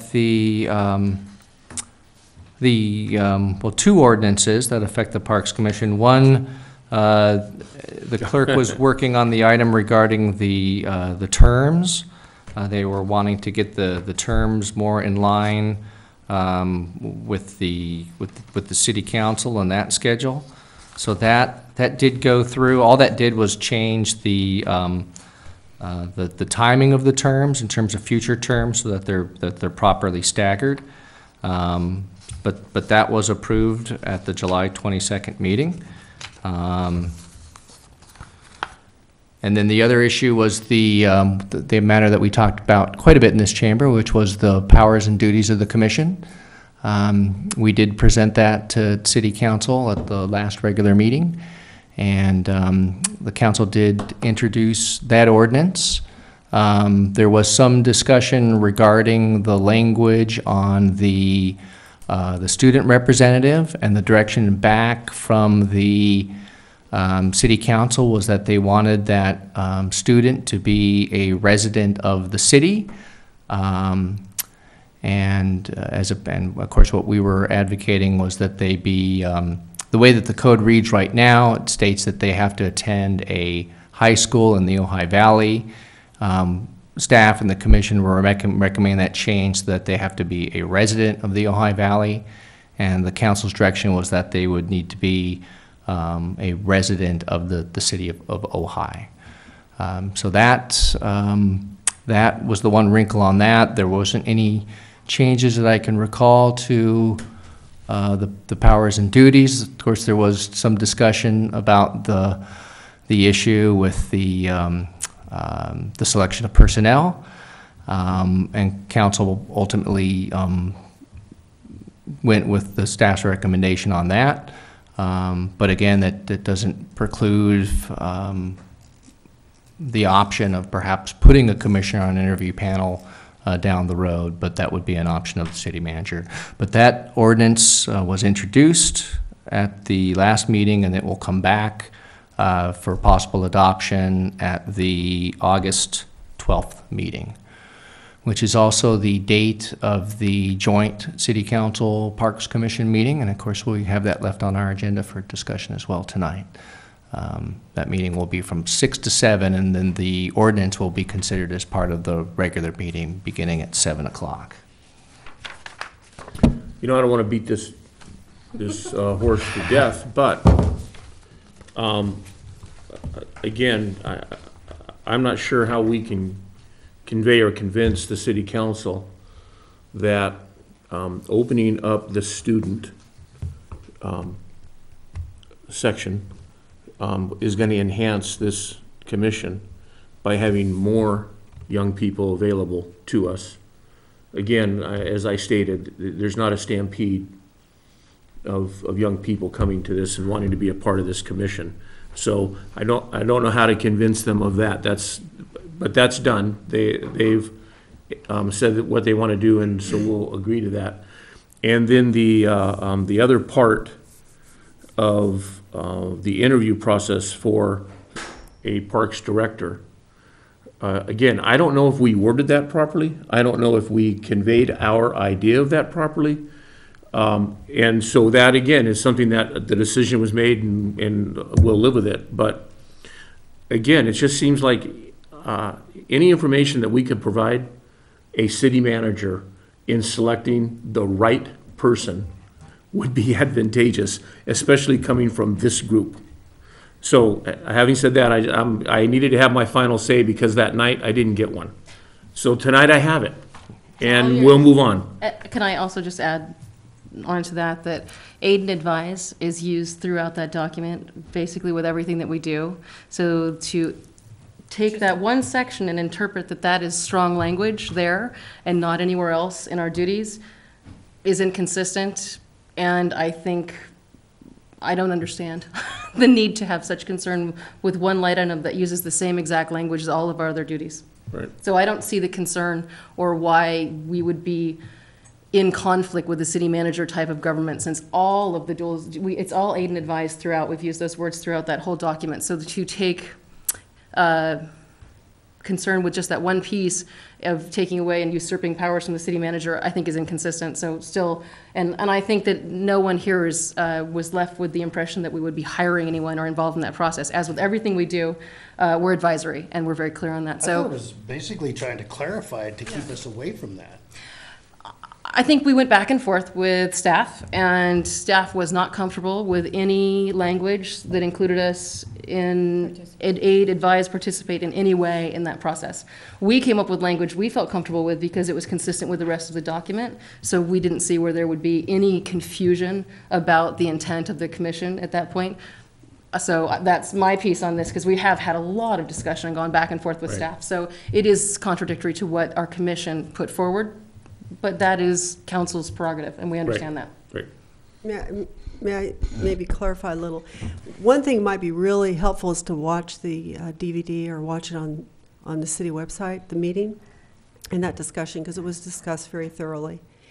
It came down to the municipal code, basically, that the municipal code has real clear guidelines about the processes for staff selection, directors selection, et cetera. And so watching that on the city website might be really helpful to help understand better what happened there. And Steve, maybe I remember it differently, but I don't remember confining the youth to the city limits. I know there was discussion of it, but I thought the end agreement was not that it was in the Ojai, it was the school district boundaries. That's what when I watched it, that's what I thought. Is that what you heard too? I thought I heard that. Yeah. I was kind of taken back when I heard that, Perhaps I'm mistaken, I'll go back and check. We Yeah, you haven't- might wanna check We haven't written because- the staff report yet, so I'll, I remember Mayor Strobel suggested just in the city limits, but I think the discussion went further, and we decided we wanted it to be within the school district boundaries. Yeah, we'll Yeah. clarify that for I think I sure. recollect Carlin actually reverting it. Making a motion? We had opened it, and then she brought it back to a very narrow definition of who was acceptable as the student rep on the commission. Well, it sounds Well, like- So, but I could be wrong on that too, but I was Yeah, pretty. we may want to review that, because We'll if there's a double check. misunderstanding of what really happened, it may even need to be brought This back is- for clarification. This is, And it will, the ordinance will be coming back. Yeah. With the Yeah. revisions, so Yeah. there will be an I think that'd opportunity be a for good that. idea, But because that's we'll, sure what I remember. we'll clarify Robert that. says. right. I mean, that's what, if Robert heard that too, huh? Yeah, I could have swore that's what I was, and when I heard that, I thought, wow, okay, well, but I know there was further discussion on it too. But I know that it was, maybe it had language in it to where the person had to be within the city, but it also had to be within the school district boundaries. That was staff's recommendation, and I think also the recommendation from this body as well. I think it ended up the school district boundaries enrolled in any of the schools. It wasn't just in Ojai Unified And School wasn't District Ojai school. Unified It could be the exactly, private because we talked schools, about the private school and everything. exactly, in the unified school district, any of the private schools Exactly. within the boundaries. Boundaries of the city of And they Ojai. had to be enrolled in school, yeah. Well, Yeah. There were two- we'll clarify that. Yeah, and I thought we had the two issues. I thought we had school as one issue and residency the other. Because Austin qualifies under residency, he does not qualify under school. Oh, yeah, because you go down to college. So and that's what we tried saying, is we agree with that, Yeah. with the way that works out. So, and then I just want to finish on this, is the issue I had in that city council meeting was the opportunity to not respond and not have a dialogue where I was representing the commission as a whole. I really felt, I had a brief statement and then sit down and mind your own business. But aside from that, if we're gonna have this next meeting on the 19th, my fear is that we're gonna enter the same conversation with the public.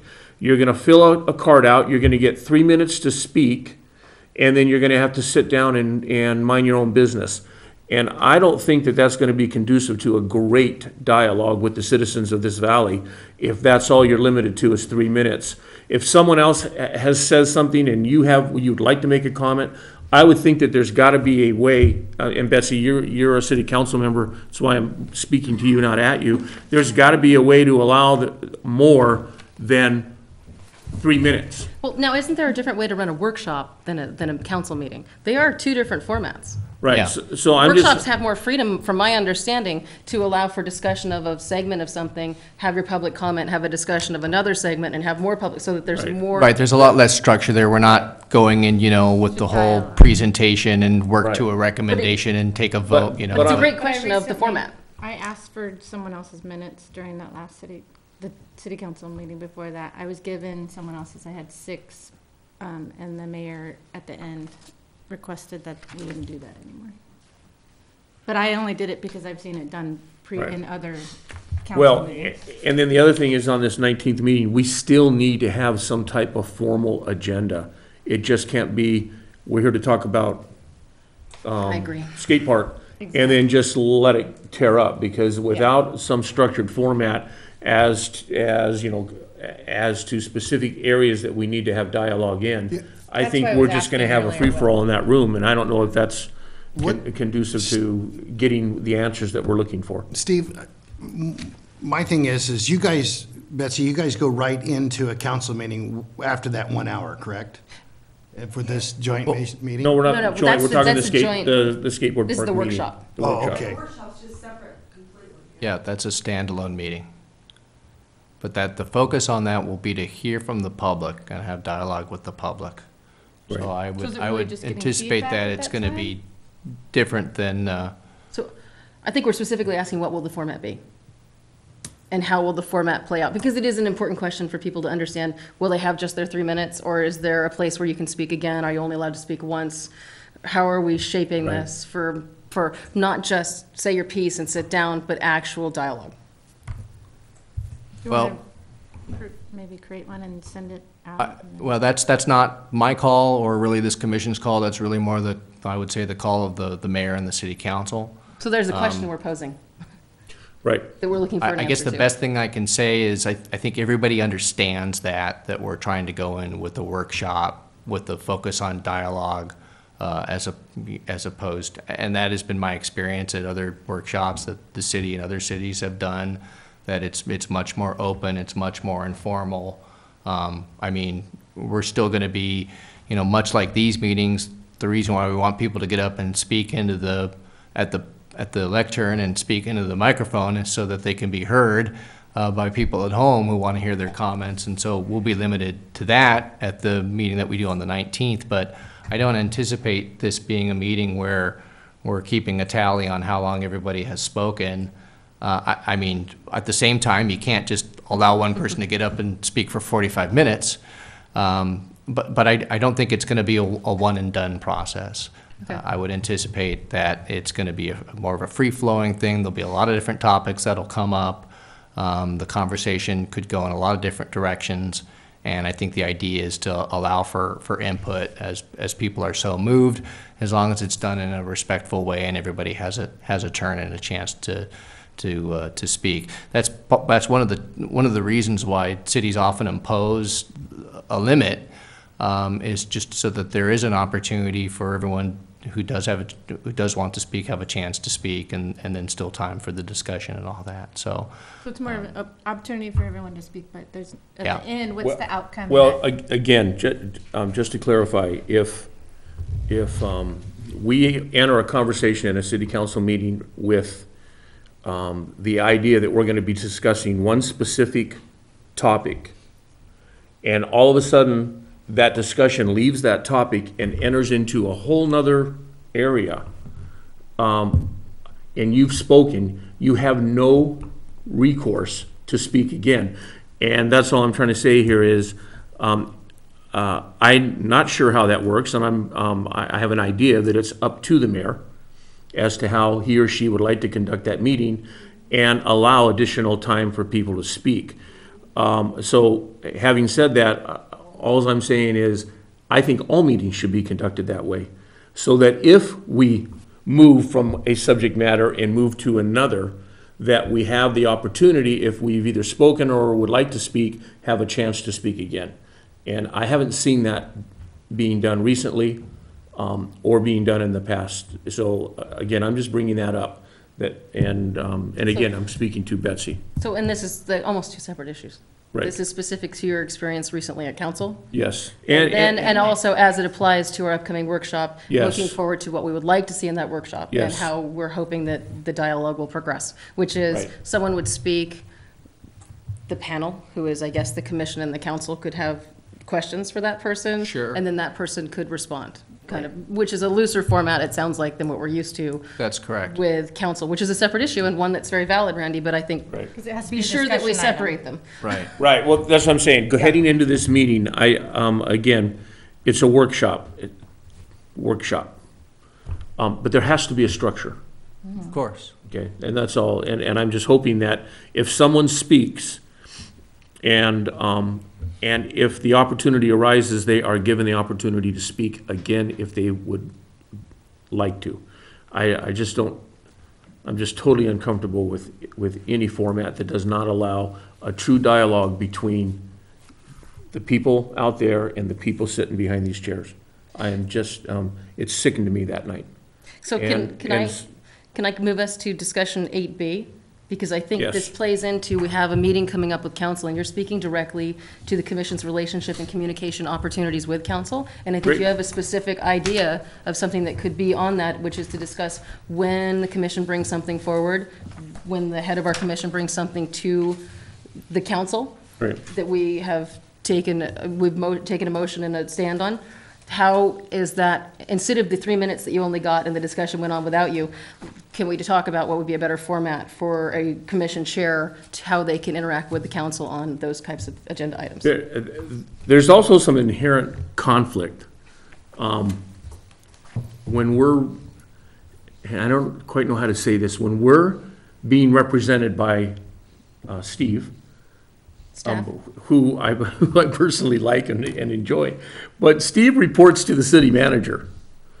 So he's in conflict with whatever we want, because he's got to present it in a manner that doesn't jeopardize his career. So I just think there's conflict there, and I don't know quite how to resolve that. But that's an issue also. I don't see that there's conflict at all, personally. Much like when we presented the item to the city council regarding the duties, we clearly pointed out what staff's recommendation was and then what the commission's recommendation was and how those differed. I think it's been stated many times by the mayor that the commissions are there to serve to aid and advise the council. The staff is here to support that. And to aid and advise the city manager. Well, there's the functional issues of what staff does on the day-to-day, and then we try to support the commission in terms of its role in the aiding and advising and supporting of the city council. So I think it's sometimes there's a challenge to maybe keep those separated, but I think I would say most of the time it's pretty clear to me that there is a distinction there. Okay. All right. But that's just my 2 cents. Right. Right. And again, this is not a me against you thing. This is I understand that. This is just a conversation. Okay, so let's move on to 2B, or not to be, discussion item. We did A. All right, so we're going to have a joint session with the city council, and it's going to last an hour. Right, that is a fixed time from 6 Right. to 7 p.m. on August 12th. So we've got to figure that we're going to probably spend at least 15 minutes of that hour saying hi, and getting over the things that we do at city functions. So that gives us about 45 minutes to actually nail down some things that we'd like to have a quality conversation with the city council. Motion, we say So- hi for 5 minutes. So I'm gonna open the floor to any suggestions or any concerns or any needs that any of you see individually. I'd like to ask Steve if anything has come from the council that they're interested in discussing that they'd like agendized, that's part of the discussion they're looking for from our commission. No, there isn't the request, and that's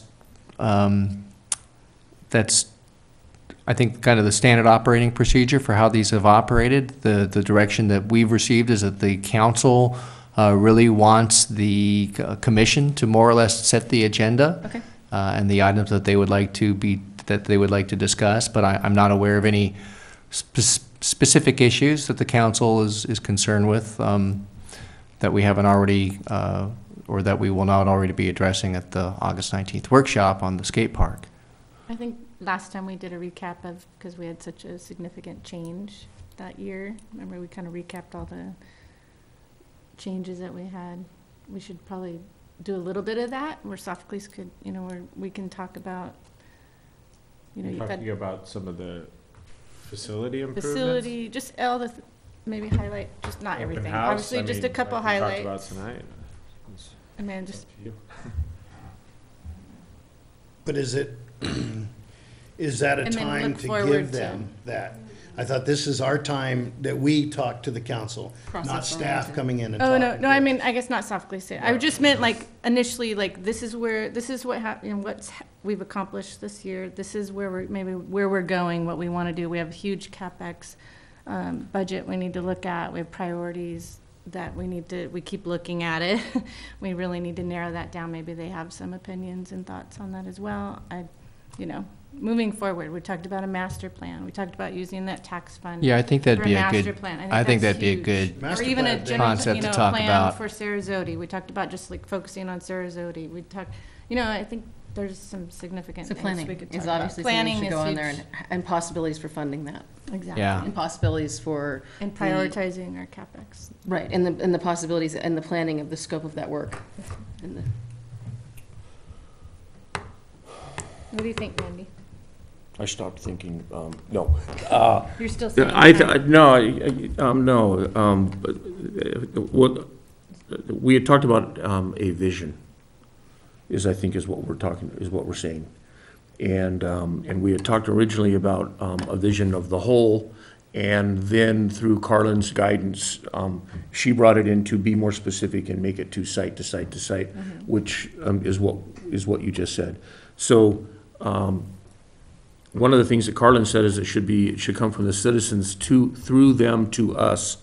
And I think that we need to be more proactive, and it needs to come from the commission, which represents the citizens, and taken to the commission, or just taken to the city council.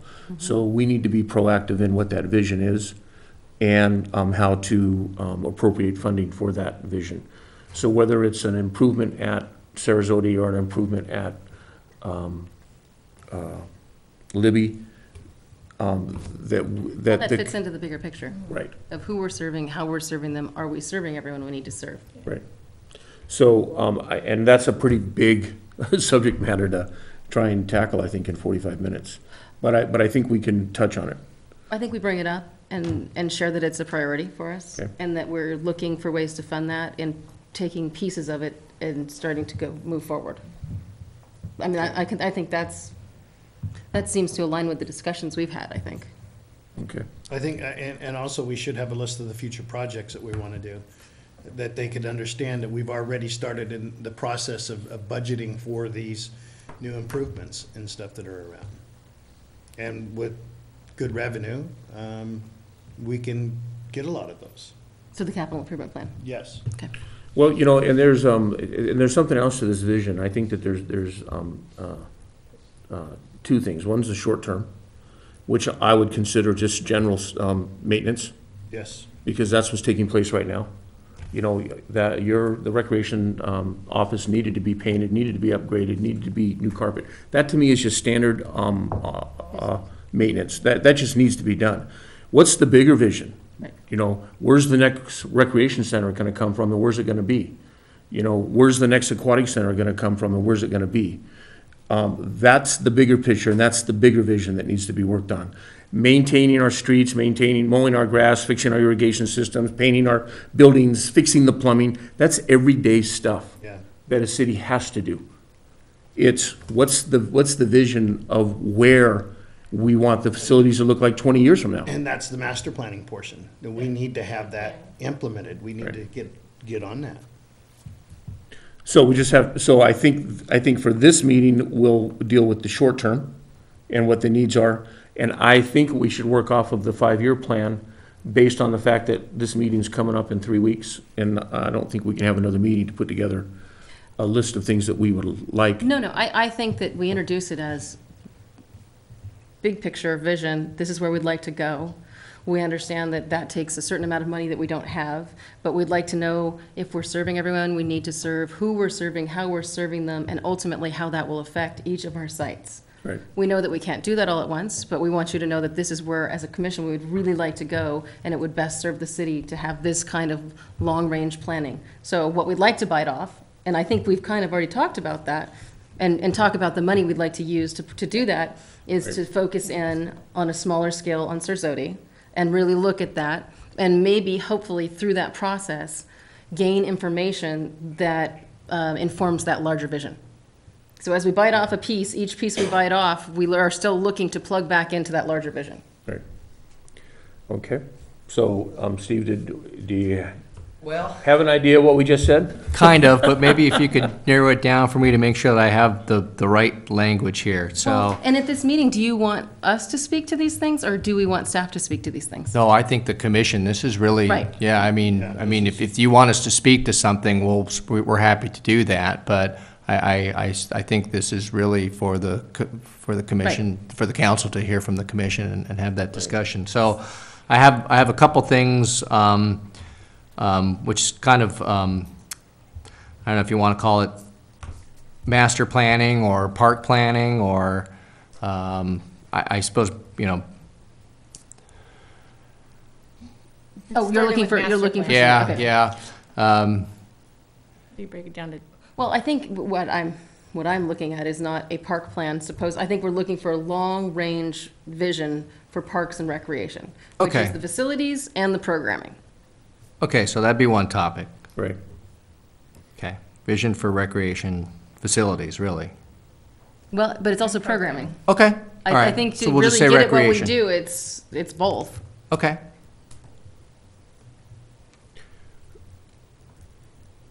And, I think what will help us too is, if maybe, we allow, again, just, specific people to speak to it versus every one of us trying to jump in. So I would not be, opposed to letting, you three have the floor for that discussion. And you guys just, format it some way or somehow, legally. You know what I'm saying?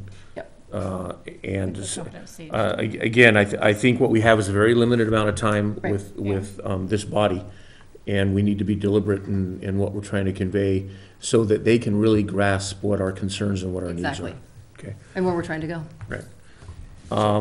So I have kind of like one large topic, vision for recreation with, and I kind of, maybe, I'm trying to see if you agree with this, and then breaking it down into 3 subcategories, got programs, facilities, and then we should probably, I know this really falls under the facilities, but I think we should specifically discuss the capital improvement plan as part of that, because that's kind of a more specific short-term discussion about facilities, and I think you also want kind of the long-term discussion about facilities and programs So, too. and, Does Steve. that make sense? Yes, and maybe you even say, long-term vision.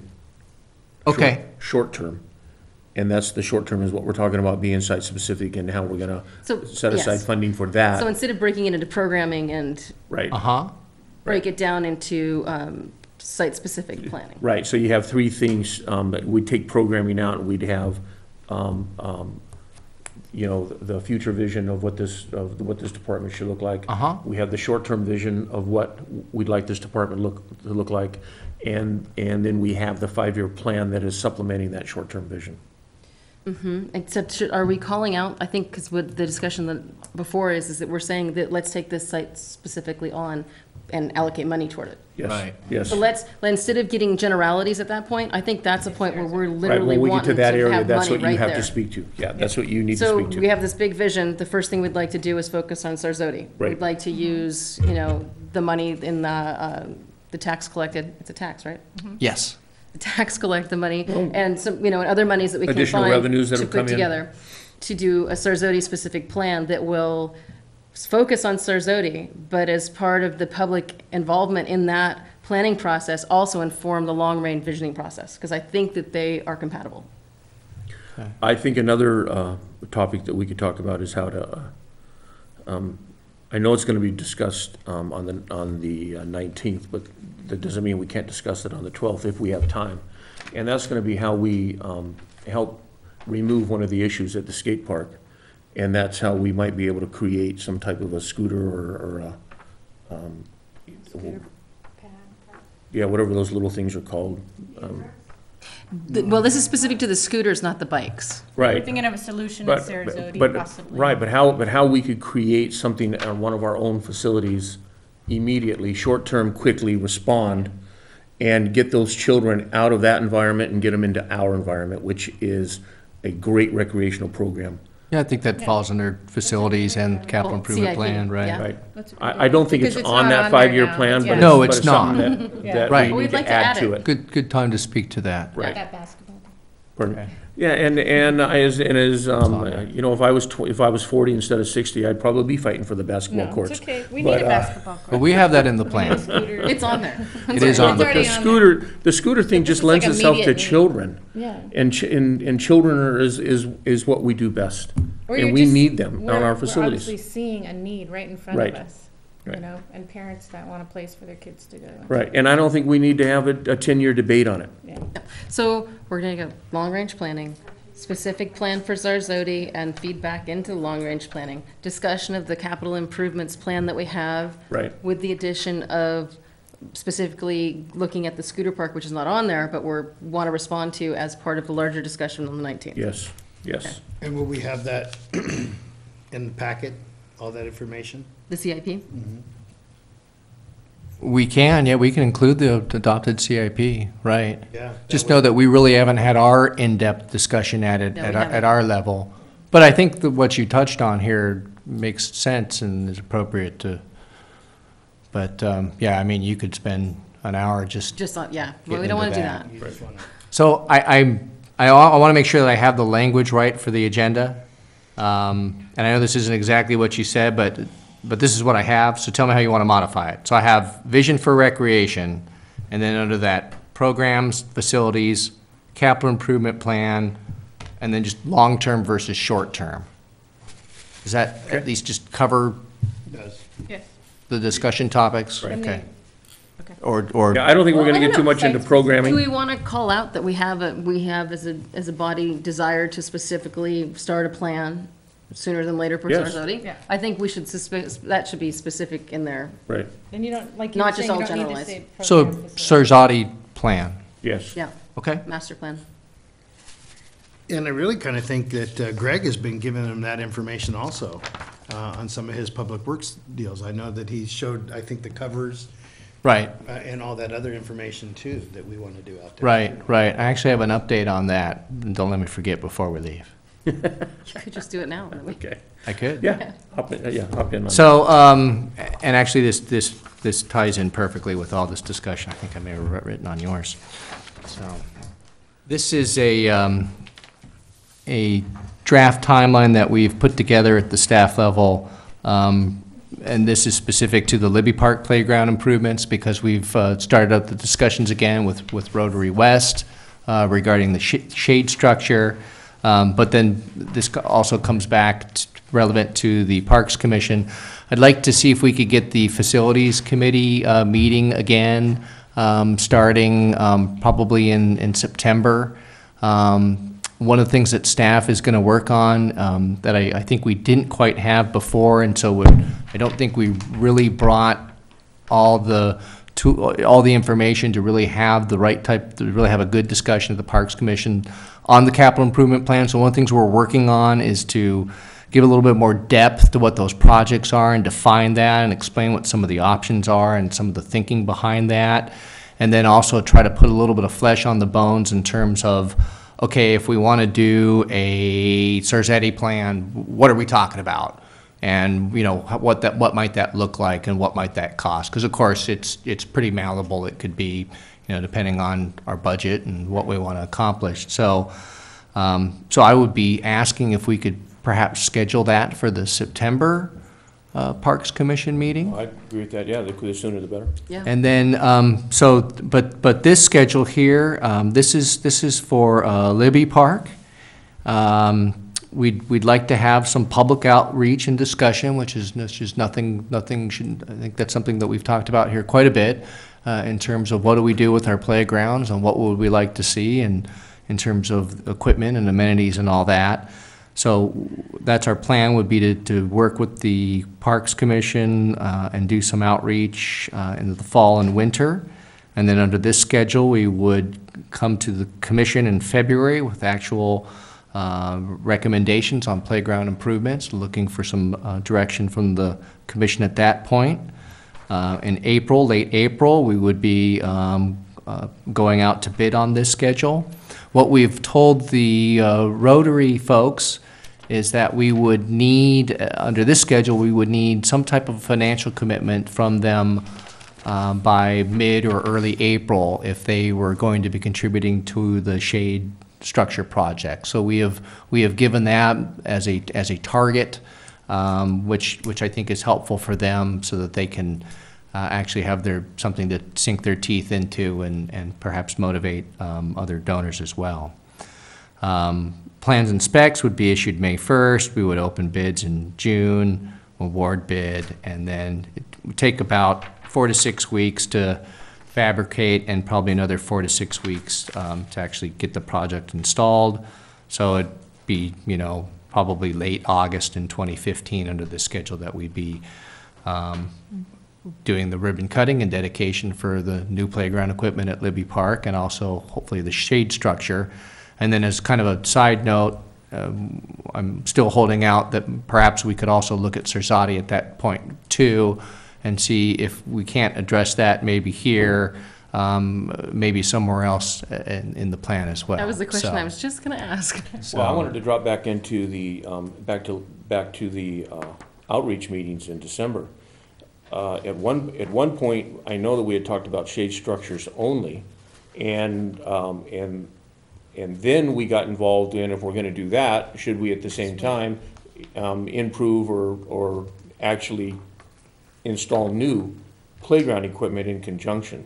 So is that gonna be part of the That's- outreach? Yeah, well, Because yes, yeah, that's because part of the ending here outreach. says shade structure, and it seems like that we're gonna be doing both, that we're gonna be looking at play equipment as well as shade structure. That's correct. And then the other thing is, we should also know,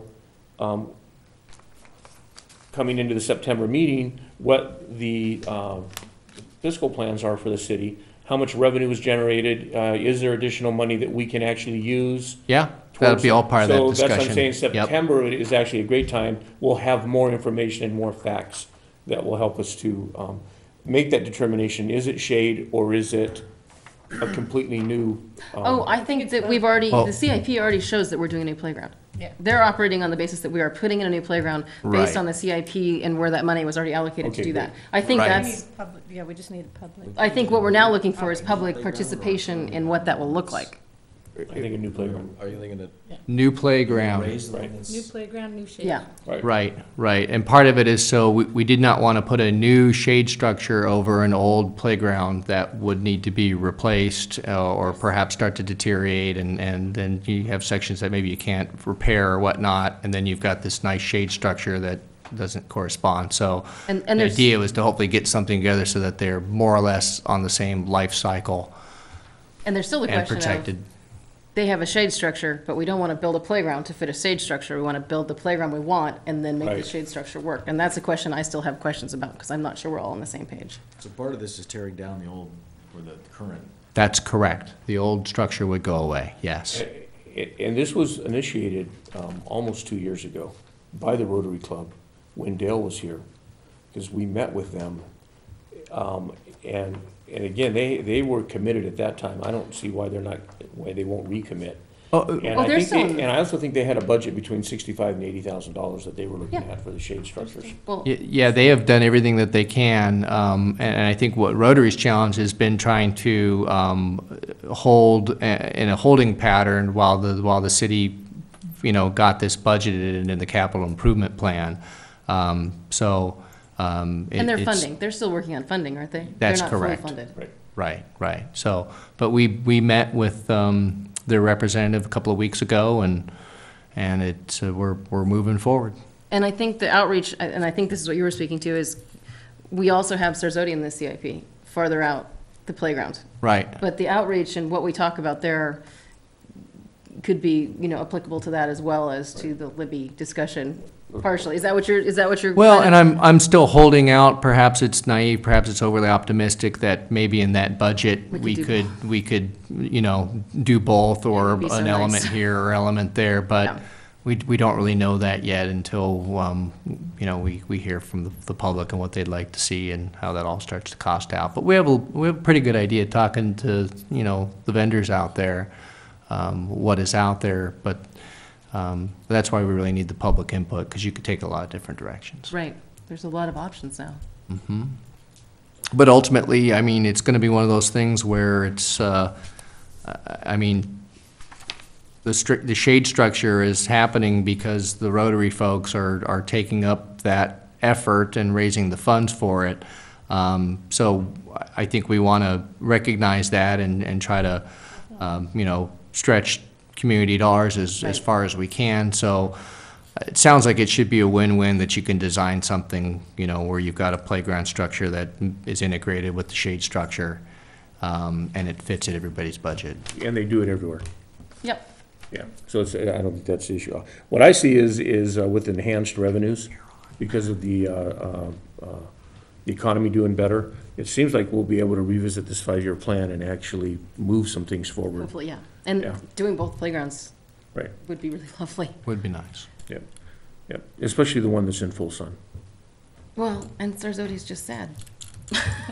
Well, at least it's got a big oak shade tree giving it shade half the time, but well, I'll tell you what, Libby is just full sun. Yeah. Yeah. Yeah. Okay, so with. All right. Okay, so that's good. Okay, so we're set there. We know what we're gonna talk to at the, August 12th meeting. Yes, sir. And, so that's an hour meeting that, prior to the city council meeting. Correct. And then we're gonna come back on the 19th. Correct. And, did we say that we wanted to hold the August? We have not had that discussion yet. And before we get there, I wanted to take care of another little housekeeping item. I have, and I've pulled the minutes, which have yet to been approved. But these are the draft minutes for the July 22nd meeting. It indicates that the motion that was approved by council was changing that section to state that the youth member shall be a full-time high school junior or senior living within the boundaries of the Ojai Unified School District. Oh, there you go. So So it's that's- residency, it's not actually in the school. He just needs to be a junior or a senior in high school. Right. Leaves Austin able to go down to college. Right, Right. right, They live and are intending. right. So hopefully we've clarified that. Randy, did you want to discuss communication at all? As You part of that know, I meeting? don't think we're gonna have time, Okay. and I'll get over it. Well, I think But- there's a point to it. I think the biggest point is that when we go to a meeting at the city council with Steve and whoever is representing the commission, be able to stand side by side at that podium and be a part of that discussion. Not a member of the public. Right. And I just felt that night that I was dismissed. So maybe it was personal, maybe I took it the wrong way, however, whatever, it was my perception at the moment, and it wasn't a Well, good perception. I think that clarification is what, I mean, I think it's good to be clear on what your role is there. So what any role of any commission representing the commission at one of those, at a city council meeting. So Randy, would you explain what the incident was again? when we went to talk about this, the Powers and, the powers of the Recreation and Parks Commission and how we had wanted to be a participant in the selection process. Yeah, that's the mayor's call. I think we should bring it up at the meeting. I'd like to have it on the meeting as a communication point, because I think it really would be good to have clarity when a commissioner comes, and we've had this discussion at previous larger meetings with the commissions, when a commissioner comes, particularly whoever's speaking, whether it's the chair or a member, representative, to an issue that's agendized, you should not be treated as a member of the public with your 3 minutes and sit down. Yeah. If this is being brought from a commission, I think the commission should be able to as a representative that we send, should represent our understanding of the issue and what we've put forward. And that's what I think, what Randy's talking about, versus where staff can come in and out of the discussion. In this case, when he was there, he was only treated as a member of the public. Again, that was, and I'm gonna clarify this completely, it's my perception. And it was real for me in that moment. But when we go up there, and that's what I'm saying, the conflict with Steve or any person representing the city as a co-representative of a commission, there's conflict. And the conflict, it's underlying. It may not be on the table, it may not be out in the open, but Steve reports to the city manager. Okay, let me interject here. I think I understand what you're saying. Your feeling is that Steve was able to speak more than once, but you were only allowed to speak Absolutely. once as the chair of the commission. Right. Okay. One thing to remember is that the mayor runs the meeting. So that's but the maybe it's- prerogative of the right. mayor. But that being said, I hear you. Well, and maybe as a commission, we could at this meeting present that, can we have a formal process for when our commission presents? Can we be assured that if our member comes, they can participate in the discussion? Yeah. And I think Or we that would go could, for any we could commission. formalize that for any commission. Just it's an understanding of roles and communication and relationship. Because Well, usually, I think the point's well taken, because quite often when it is a chair there, that it does happen that way. quite often that is not the standard protocols. Yeah, It's that's 3 interesting. minutes. I feel like I've Right. seen before where you would have been able to stay up there while that discussion. But continues. doesn't this speak to the idea that we don't have an understanding? And there's not a general rule to this. It's catch as catch can. Something happens this time, a different thing happens that time, and the way to avoid this kind of frustration is to just basically everyone at the table agree to this is the set of rules we're going to run by. You know what else I think might have happened in this situation is because during the course of this conversation, at one point, we did get clarification on Brown Act violation, whether or not we were even should be having this discussion at all. Oh, no, I'm That was a thinking the different. skate park That was one. that was a skate park topic. skate That park. wasn't the yeah. You're right. Right. So Yeah, we point well didn't have that. taken. Well, what our discussion was is that trying to clarify the rule of having a commissioner sit in an interview process with the city manager, if that is not an ordinance that can be rewritten by the city council. Well, then you're no longer what is it called, Steve? A general law city.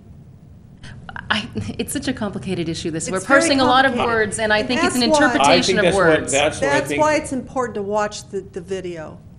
It really is, because a lot of this was discussed about what a general law city is and what is allowed within the municipal code and what is law in the municipal code, and the fact that there was something written in the recreation department that conflicted with general law city law.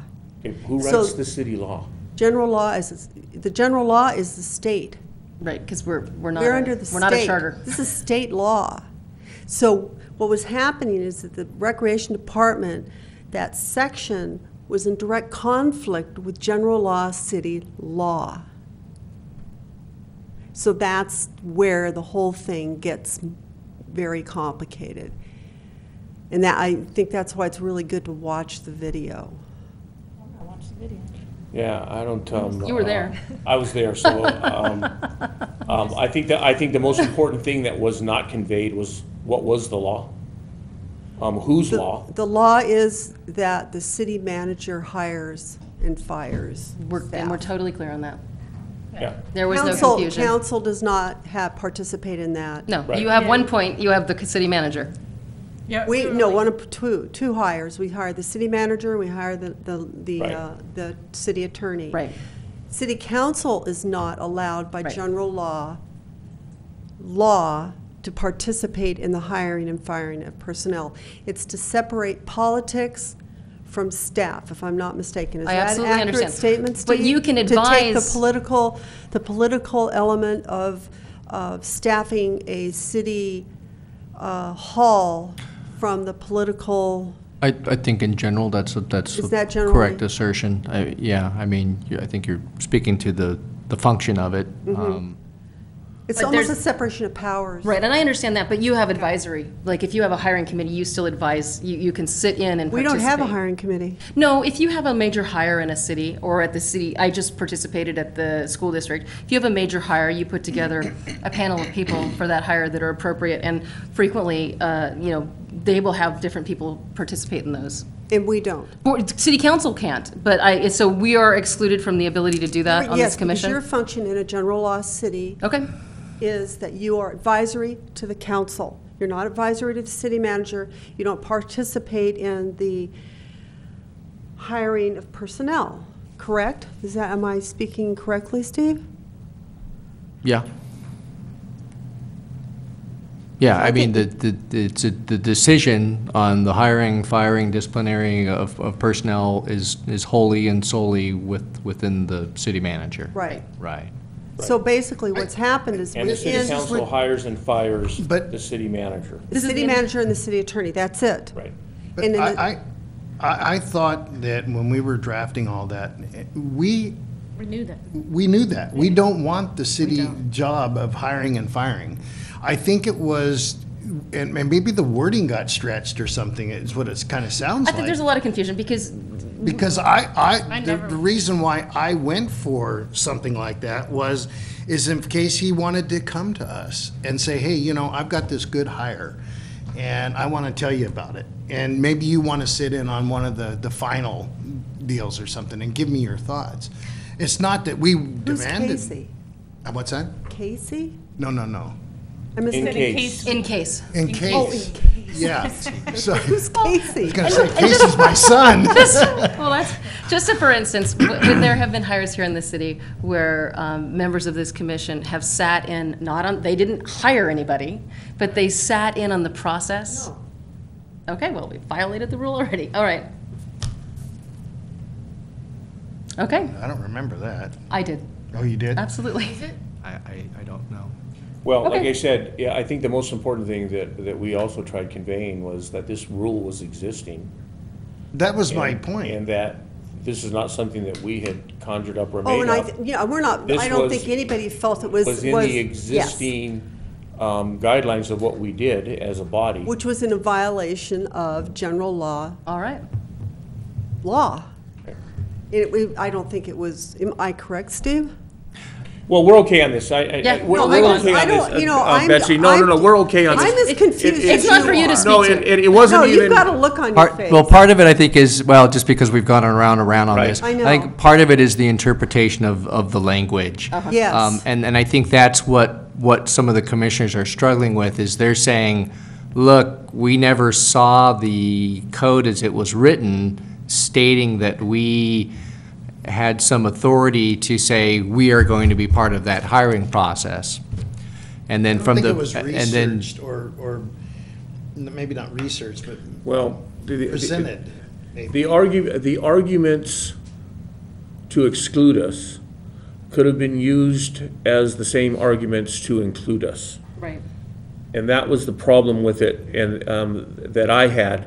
If someone had stated clearly, even if if we would have had that information while we were debating that here, that is in direct conflict with this law, Right. then it would have been a no-brainer. We would have said, okay, then obviously we're not going to have that in our rules and It was basically, we were eliminating some of the verbiage that Right. was in there. So that's what I'm saying. I think we're all in agreement that it's a decision that's been made and that we all accept. Well, So- yeah, and I think what's important is that what has happened from this is that we've cleaned up something in the municipal code that was in conflict. Right. Well, and- It was internally inconsistent. It's sort of like in the housing element. We can't have things that are inconsistent within the documents. And we had an inconsistency in the municipal code with general law. I think that was probably the main concern from staff, was just that it could be misinterpreted going forward, even if this group didn't understand it that way. I do want to state for the record that I know when we presented it, that staff did explain our position, that it did present a conflict for the general law and the city manager council form of government. I remember Mayor Strobel attending that meeting and her speaking to that point at that time. So I do recall that we did address it in that way. No, we were informed that that was what was happening. Our confusion Yeah, came from the I- whole rest of the document using similar language. about I that. understand that. Yeah, I can see that. So- Well, and I actually brought that up. If we're not here to aid and advise, what are we here for? Yeah. 'Cause Aid and advise city council. There's where I think you're getting confused. Well, we wanted to, that's Your all we were. all the commissions are there to aid and advise council, not the city manager. That's the real important distinction.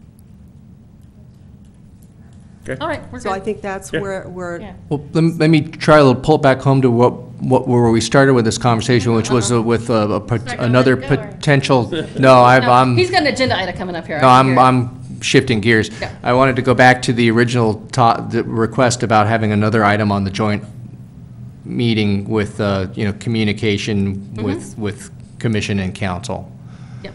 So do we have clarity that we want that as a item for the Yeah, we joint just need, 12? we need to, we need a format that we can agree to. I don't necessarily think it has to be in writing, but it just has to be that in situations like that we are treated as equal with, Okay, so I want to make sure that it's just going to be a short blurb on the agenda, is how do you I think you put on want his this? is communication fine? Right, yeah, that's easy. Just put city council. And commission and communications. commission communications. Perfect, okay. Okay. All right, well, I think we've gotten a long ways. Betsy, anything Thank you. that comes to mind that you'd like to hear from us that would be useful or helpful?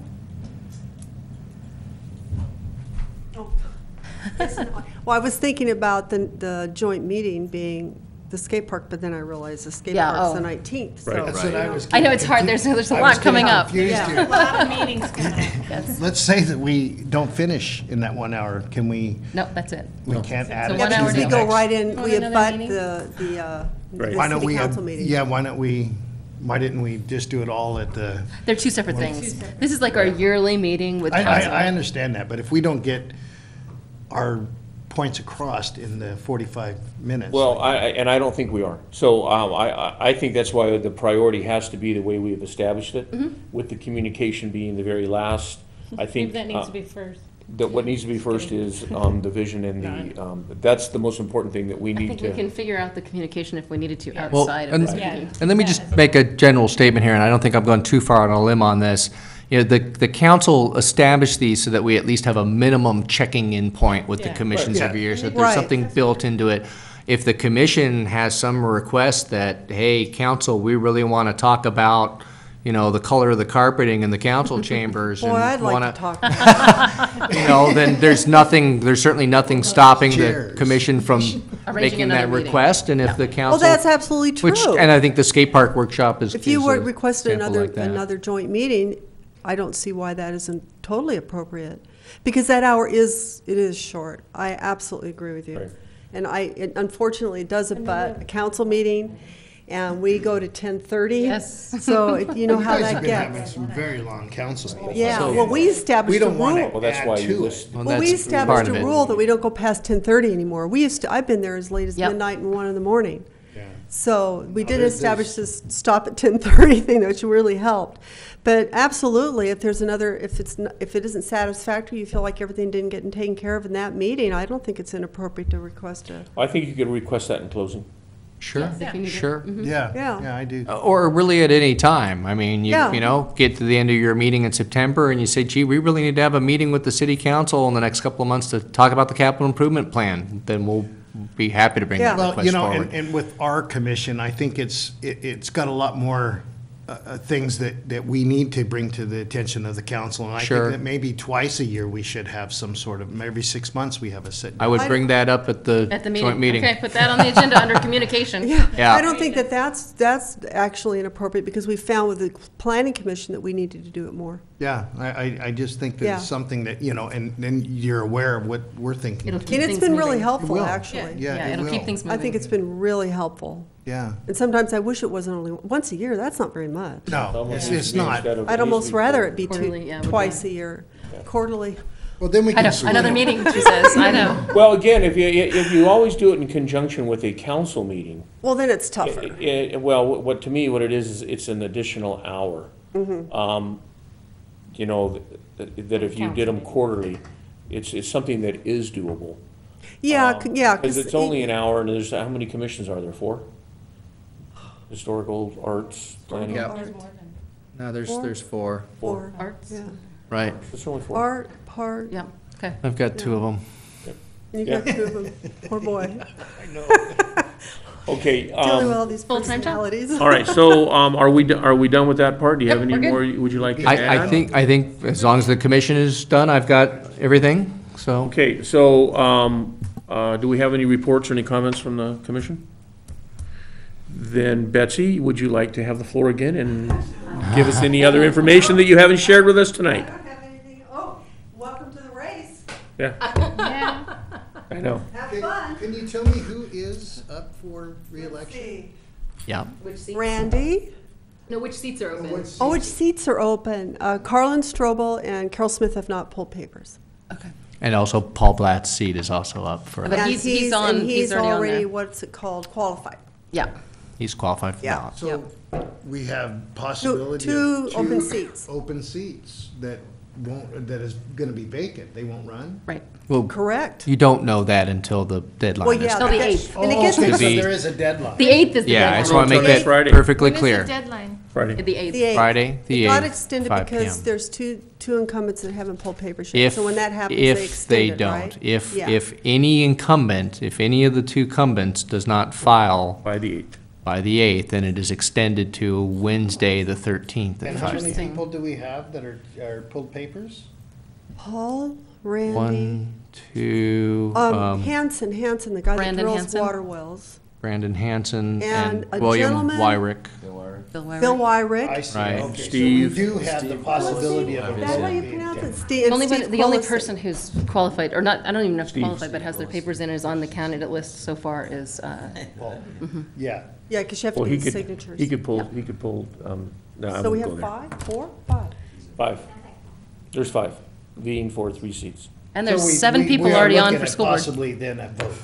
I Are mean, you- I was are you thinking running? maybe we just have appointment, you know? No, I think there's gonna be an election. I think there's No, gonna, there's- yeah, there's- I think there's you gotta gonna be get a get those race. signatures. Yeah. And then you can It's gonna be an exciting year. 2 open seats on the school board, 2 open seats on city Yeah. council, Who's 1 leading school incumbent board, on Ricky? each. Ricky and Kathy are both. Water district has a vacancy? It does. I think so. Water, you mean Casitas? I think so. Really? But not that we can vote for. Which district, yeah. Which district? Because Baggerly's ours, right? Yeah, I thought Yeah, and there he was just one. was reelected 2 Yeah, years ago. Maybe he's I let the he's cat out the of same the time I run. No, it's listed. I just can't. Okay. Yeah. So All that's right. the exciting news. Yeah, it's gonna be a big year. Yes. Thank you. Thank you, Betsy. Okay, having said that, Steve, anything Well- you'd like to add? Future meeting dates and agenda items. So just to recap, remind everybody, because I had to remind myself, so we didn't meet in June because we were lacking a quorum or expecting a lack of quorum, so we canceled the June meeting. We didn't meet on July the 3rd because of the proximity to Independence Day. So and the reason why we met this week as opposed to just saying, well, let's just meet on August 7th, was because we needed to have time to have the discussion for the items for the Right, joint for the meeting August 12th meeting. on August 12th. So that is why we ended up meeting today. However, we technically would have our next regular meeting a week from today. So I'm asking the commission if they want to meet, but with a recommendation from staff that we do not, simply because I'm not sure really what we could turn around or what we could accomplish constructively in the next week. We're not ready with the CIP. Other than just, no, I will not be ready for that until September. Okay. Right. Yeah, and we're pretty focused on getting ready for the I think workshop on the 19th. Yeah, we're good. Right, for the month, I agree. All right, so I motion to cancel the regularly scheduled August 17th Parks Commission meeting. 7th, right. Second. Thank you. And we have a second, okay. All in favor? Aye. Aye. Okay, thank you for that little housekeeping bit of item. And then just upcoming council items, we always try to touch on some things that might be of interest. The leaf blower ordinance is coming back on September 23rd. And there'll also be an introduction of a telecommunications ordinance at that time. That's a result of what we had going on with the cell tower. Is that the second Sure. reading on the telecommunication? No, those are both for introductions Okay. on ordinances. Can you clarify the leaf blower? Is that to ban them completely? That's my understanding, was that the direction was for staff to develop Should an watch the ordinance meeting. that would ban all leaf blowers in the city. We're going to gas or electric or low. And they have to watch the Yeah, meeting. different levels. I don't think it's all leaf blowers. No, There's it's all, It's all leaf it's blowers. all leaf blowers. At this point. Yeah, At this point. I'm looking at Councilmember Clapp, and she's Well, that's shaking her not what head the up. paper said, but. No, it's all leaf blowers. I was So there. if you've got a battery Yeah. operated that doesn't hit a certain decibel level. Doesn't matter. it's still- They're concerned with air quality. Doesn't matter. Oh, that's the. There's multiple concerns from what I'm understanding. It isn't a single issue item. It sounded like air quality, emissions, and noise. Again, I haven't been at the meetings, but I'm just recapping what I understand. Problem as it is, though, is well, what I'd like to do, though, what I would like to do is instead of, not do it now. what I would like to do is instead of discussing it, because it really has nothing to do with us, That's true. and it's gonna open up another can of worms for all the That's true. people present. Let's not do that. So let's just not. Yep, Sure. Because I don't think it's over. right, it's not. oh, okay. And because I think at the 23rd meeting, that there's going to be another discussion, and there's going to be another, There's 2 readings. That's correct. Yeah. And so encourage so this people is to not, watch the video. it's, the initial reaction from the city council was to ban. I don't think that's over. That's all I'm saying. So Okay, you so, can go to the city website and watch but the I can yes. still use Yes, you it can. right now because. Yes, you I- can. Okay, because I was under the get your impression that No. it had already been, and so I've had my people stop. Not unless you've gotten the first exemption. Oh, that's another story for another day, too. Okay, we so won't go first there either. reading is the 23rd. Okay. Correct. What else are we talking about? Telecommunications? Although the blower ban may affect the tennis tournament and how we're gonna remove the leaves from the. Now, Randy, But that's, don't talk again, yourself that's another story for another day. Okay. And the What else do we have? That's all I got. Okay. Then we are adjourned. Good night. Now, on a personal note, Good night, you guys. I'm going home to eat. Betsy, thank you. On a personal note, I have, are we on? Oh, let's see.